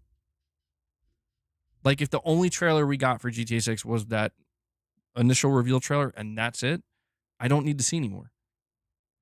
I'm not going to complain if we see any more, but I really don't. Like Rockstar could tell me, you ain't seeing shit, boy. You're not getting nothing. Okay. Yeah, I'll be there. Take my money now. I'm ready. That's just how I feel about GTA 6. I did in my upcoming video, my video is out there for members right now. It's going to be released to everybody a little bit later today. It's a news video, but one of the things I covered was the CEO of Take-Two Interactive, Strauss Zelnick. He talked about GTA 6, and I want to read this quote from him because I don't know, man. Like, he's not Strauss Zelnick. I don't know much about him, but he doesn't seem like the type to kind of blow smoke necessarily. I mean, all CEOs kind of fluff things up a little bit, but this was actually this was not for shareholders. This was actually just in an interview, just a regular interview he did, and basically he was asked about the pressure and the expectation for GTA 6, and this is what he said. He said, we definitely listen to feedback from our fans. Absolutely. You need to in our business, and you're able to. But remember, the biggest hits are always the ones that are unexpected. Everything that we do has to be new and different, not derivative. So, by definition, when people are commenting on something that is in the market, that means they are looking at something that was done before. Our teams are focused on what's new that you haven't even thought about. Like, you thought you were anticipating this thing, but this is way bigger and way better and more exciting and more beautiful than you could have possibly thought of. Like, dude, I don't know, man. Like, I am at a point in my life where it's like I don't really fall for stuff anymore. Sometimes I do on occasion, but generally speaking, as the years go on and as I see more and more, there's nothing that really makes me think, yeah, you're totally, bro. I believe what you're saying. But what I find fascinating about the way he's talking about GTA 6 here is like, dude, what? Like, this, what he's describing, see, in my mind, I don't I don't think GTA 6 can live up to the expectation in my mind.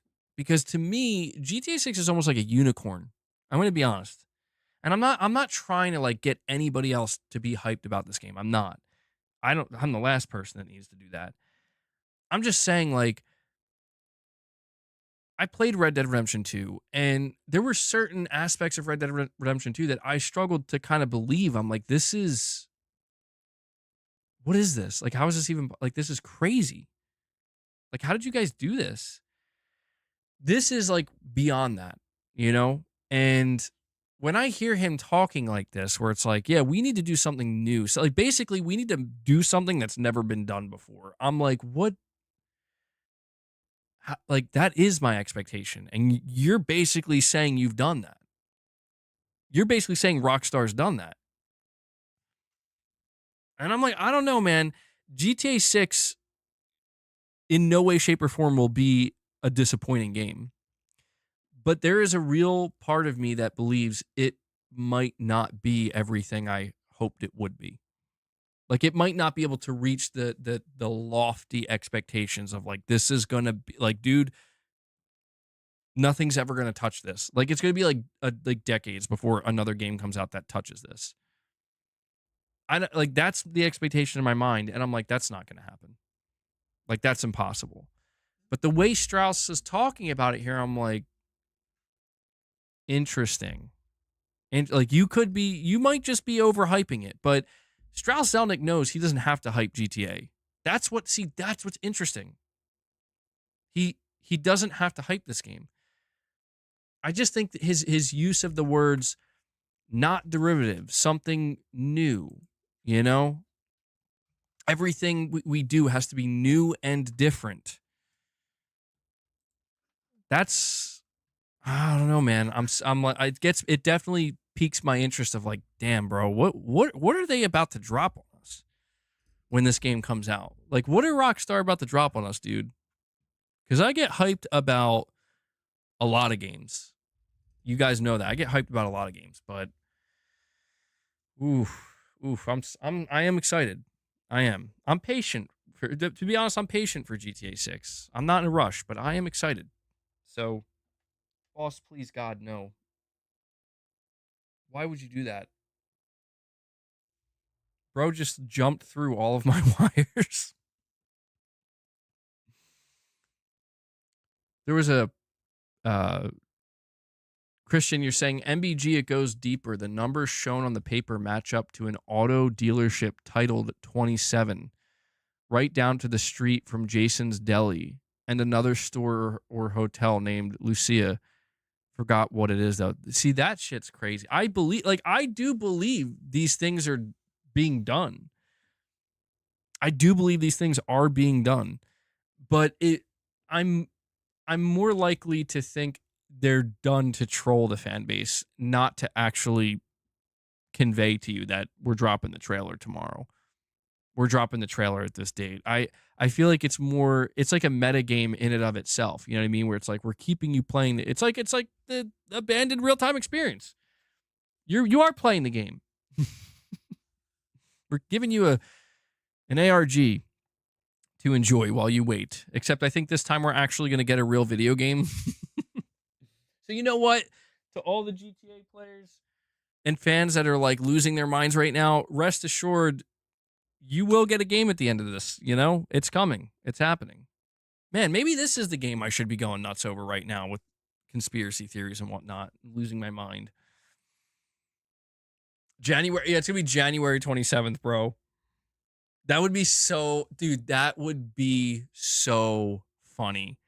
That would be the best. Like everybody loses hope, gives up. Everybody's angry at themselves and at Rockstar tomorrow when nothing happens. January 27th rolls around, we get trailer number 2, and you're like, we told you.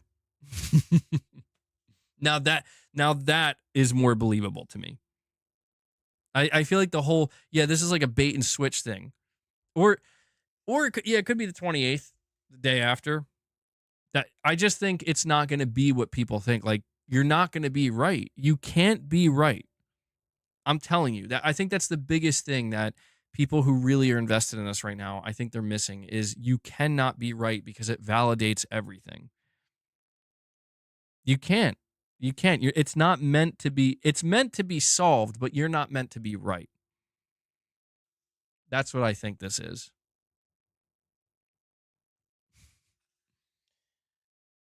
Oh man, it's going to be a hell of a thing when the next GTA trailer drops, because I mean, before we wrap up the stream and move to the members lounge. By the way, guys, we'll do like a last call. I realize like I meant to keep this is what happens when I get derailed. I derailed myself, by the way. I'm not blaming anybody. This is what happens when I go on my tangents about Naughty Dog and Neil Druckmann and whatever. I meant to have the stream wrapped up at 3 o'clock at the 3 hour mark. So we're approaching the 3.5 hour mark. So I'm not going to go much longer because I do want to make sure to do the members lounge. But before we wrap it up, I just want to say this will be like a last call for everybody. If you want to drop any more membership gifts, give more people access to this members lounge, now is the time to do it. If you want to become a member, now is the time to do it. Or if you have anything else left to say in like a super chat, now is the time to do it. But when we talk about the next GTA 6 trailer, I mean, what exactly are our expectations for this? What is trailer number 2? Surely trailer number 2 is going to be the gameplay trailer, right? Right? Dude, she's not doing anything. She's just sleeping. What is wrong with Boss, man? No story. I think it will be, no, there will be a story trailer too. It'll be like a hybrid of like story and gameplay. You'll see both. You think they could like showcase a mission or something? Boss is so mean, dude. Luna's just literally laying here on the chair sleeping peacefully, and he's just like hissing at her. Like, what are you doing, man? I think Boss is just intimidated by her size. She's not even a year old, dude. This Luna's not even a year old, and she's like almost as big as Boss. She's got like a whole nother year of growing to do. I think we may have gotten an actual panther. I'm gonna be honest with you guys. Robert West, you're saying, damn, missed the members lounge. I have 6 kids. Christmas owned me, or I would sub. Guys, we gotta help out Robert here, bro. I feel bad. I would give you a membership for a month if I could, Robert. YouTube doesn't let me pick like that. We got to help Robert here, man. He's got 6 kids he's providing for on Christmas. He can't sub to the channel. He wants to be part of the members lounge. Well, hopefully soon, man. Yeah, there's no guarantee either. But we have an awesome community here, man. We have a lot of generous people. I'm sure if you stick around long enough, you know, you'll be able to hopefully get another membership gift. You think the gameplay comes 3 to 2 months before release? Well, I mean, if we get trailer 2, so you think trailer 2 is going to be another story-driven trailer? Yeah, I mean, that would, honestly, yeah, I might need to pull back on that. Because the first trailer is meant to it's meant to set up the location and give you the general feel of the game, of like, this is where you're going to be. This is the location. This is the chaos, giving you kind of like a little overview of the city. I mean, I don't know.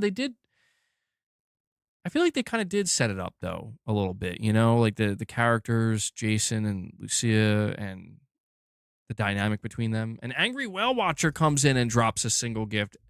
Angry Whale Watcher's like, bro, we gotta try. Unfortunately, it wasn't Robert that got gifted. It was El Unico, which I'm sure he's happy about too. But Angry Whale Watcher, thank you so much for that, man. You can always drop single membership gifts as well, guys. They definitely help.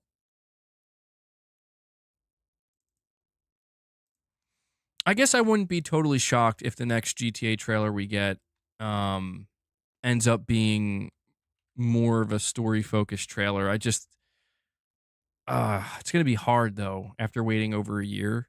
I mean, I say this speaking as somebody who doesn't care if we even get a trailer, but it would be like, oh, I would have, I guess I would walk away from it being like, I would have expected to get a little bit of gameplay too. But I don't really remember the way that they marketed Red Dead Redemption 2. So I don't know if they would like follow the same exact trajectory there, you know, or if they are going to change it up. I imagine they're probably going to change it a little bit, you know. GTA is just a different beast. And I see that 223 Gaming not only re-upped his membership, but actually re-upped his membership to a higher tier as well to show even more support. So 223 Gaming, thank you so much for that, buddy. I just realized I haven't been using my sound bites today. So Kept you waiting, huh? I'll just throw out the snake sound bite there. I've clearly been keeping you guys waiting. Thank you for that, buddy. Good stuff. Good stuff. Let's get some W's in the chat. I want to start encouraging people to drop W's in the chat as well for people who re-up their membership. So let's get some W's flowing in the chat for 223 Gaming. We have a super chat from let me see here. We have Perfect Image. He says people are complaining about wanting GTA 6 but haven't finished the career progression with all the DLC and stats. When you come when you do, come talk to me if you do. Yeah, you know, there's the whole aspect of GTA Online that we've talked about sometimes, but not a whole lot, you know, because, well, to be honest, I did play quite a bit of GTA Online, but they lost me somewhere along the way. And I feel like I'm going to be taking a very different approach with GTA Online this time around. Oh, yeah, by the way, to my channel members, I actually forgot I put that as an emote. I've been kind of changing them up a little bit. Yes, we do have this as a members exclusive emote. I think it's perfect too. It's perfect. I was like, I need to try to get an emote here for GTA. El Unico says, thanks, Angry Whale Watcher. Yep. He got you, man. He got you a whole membership. Or a membership for a whole month. Gosh, what was I just saying? Oh yeah, GTA Online. GTA Online was really interesting for me. But I couldn't take it seriously. Like, I enjoy GTA Online to just kind of mess around and sometimes do some game modes and some missions, but there was something about it that I didn't take it seriously enough, and it didn't feel like I wanted to remain committed to it. So I'll just kind of go back to it sometimes throughout the years and just play a little bit, but I will ultimately ended up just walking away from it and then just completely like never going back to it. With the next version of GTA Online, I have a feeling I could be wrong. Yeah, I see. I don't know if that's true or not. Elite Dude, you're saying GTA Online is ass. It's now pay to win. I have no idea. I haven't played GTA Online in multiple years. So my guess is that GTA Online 2 is going to be very different in a way that they're prepared. You know, like when GTA Online 1 dropped, they had no idea it was going to be that successful. Now they know. Now they know it's their moneymaker.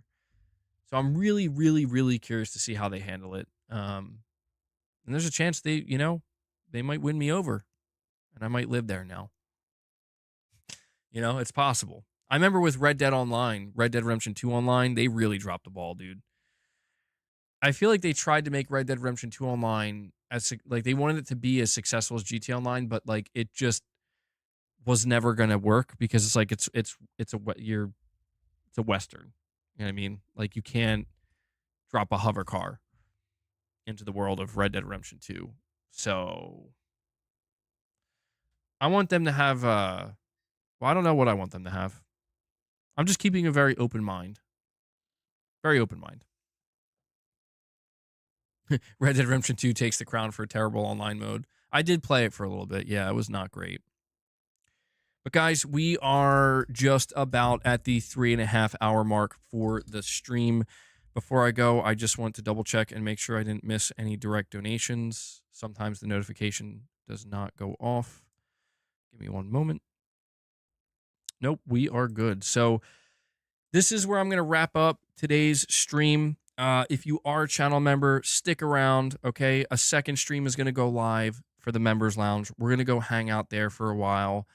And also to all my channel members, if you don't want to come to the Members Lounge, again, a perk that I'm trying to implement is early access to videos. Right now, the video is available to all channel members. It's going to go live to the public a little bit later on today, probably after the Members Lounge wraps up. And before we go, El Unico comes in and drops a single membership gift. He's deciding to pay it forward today. He just got gifted one, and he decided to drop one himself. El Unico, thank you so much for that, man. Let's get some W's in the chat for him doing that. And Slade the Expectation was gifted. I'm not sure if they're actually in the stream right now, but good stuff, man. Yeah, before I head out, I want to thank you guys so much for all of the support. Big shout out to everybody who dropped membership gifts today. We are actually, I will tell you, we are at 45 members.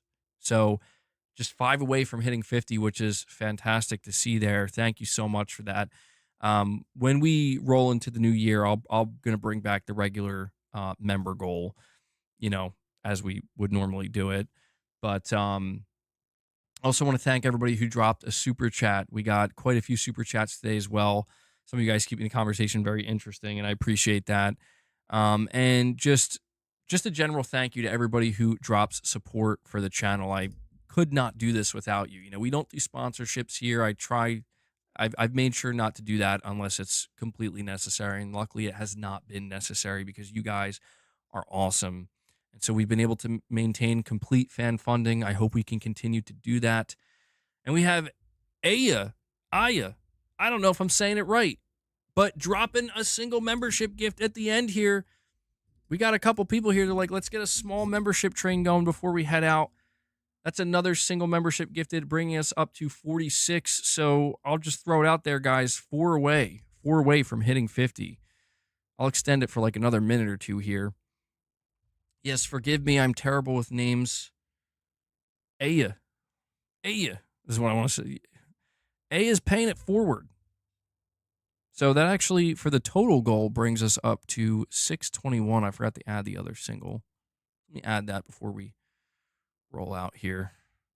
I'm just going to give it a moment to see if somebody wants to dunk it and get us to the 50 mark before we head out. And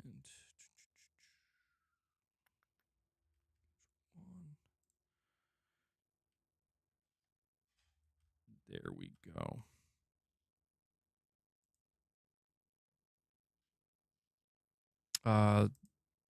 Okay, that did work. For some reason, it was glitched on my end.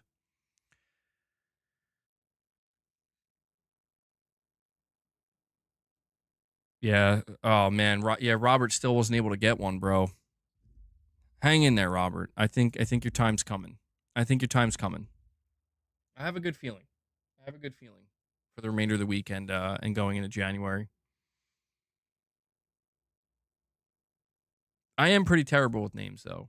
It's true. Like nothing frightens me more than when I see a super chat or a membership gift with a name that I just know, like there's just no chance. Like there are times I just straight up don't. I mean, I apologize for it. And I tell them like, I'm sorry. I'm not like, I just abbreviate their name because I know if I even attempt to say it, I'm liable to end up offending somebody, which is definitely not something I'm trying to do.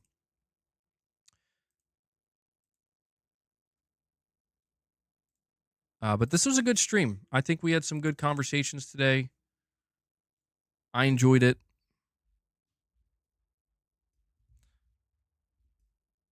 Robert says it's all good. Great stream. Well, the good news is, Robert, if you do end up getting a membership gift at some point, I am planning on doing. I don't know if you were here at the beginning of my stream, but I'm planning on doing a lot more members content going forward, especially members lounges. So,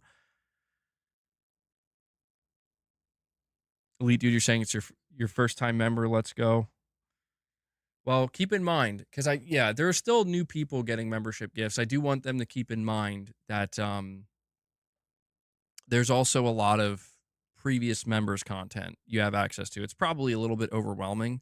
There's a lot of members lounges. There's some gameplay streams, some random stuff thrown in there. You have access to all that. You could go check it out. All right. I think we're good now. I extended the stream by 5 minutes, and I think this is where we're going to wrap it up and close it out. I'm always just so afraid to immediately end it because, dude, I've missed super chats or member gifts at the end, and it always feels bad. So, all right, guys. I also did want to ask you. There are two more things I forgot to say. Hit the like button on your way out to help the stream, and I got to give a shout out to Devil Shooter. Devil Shooter does the timestamps for the streams.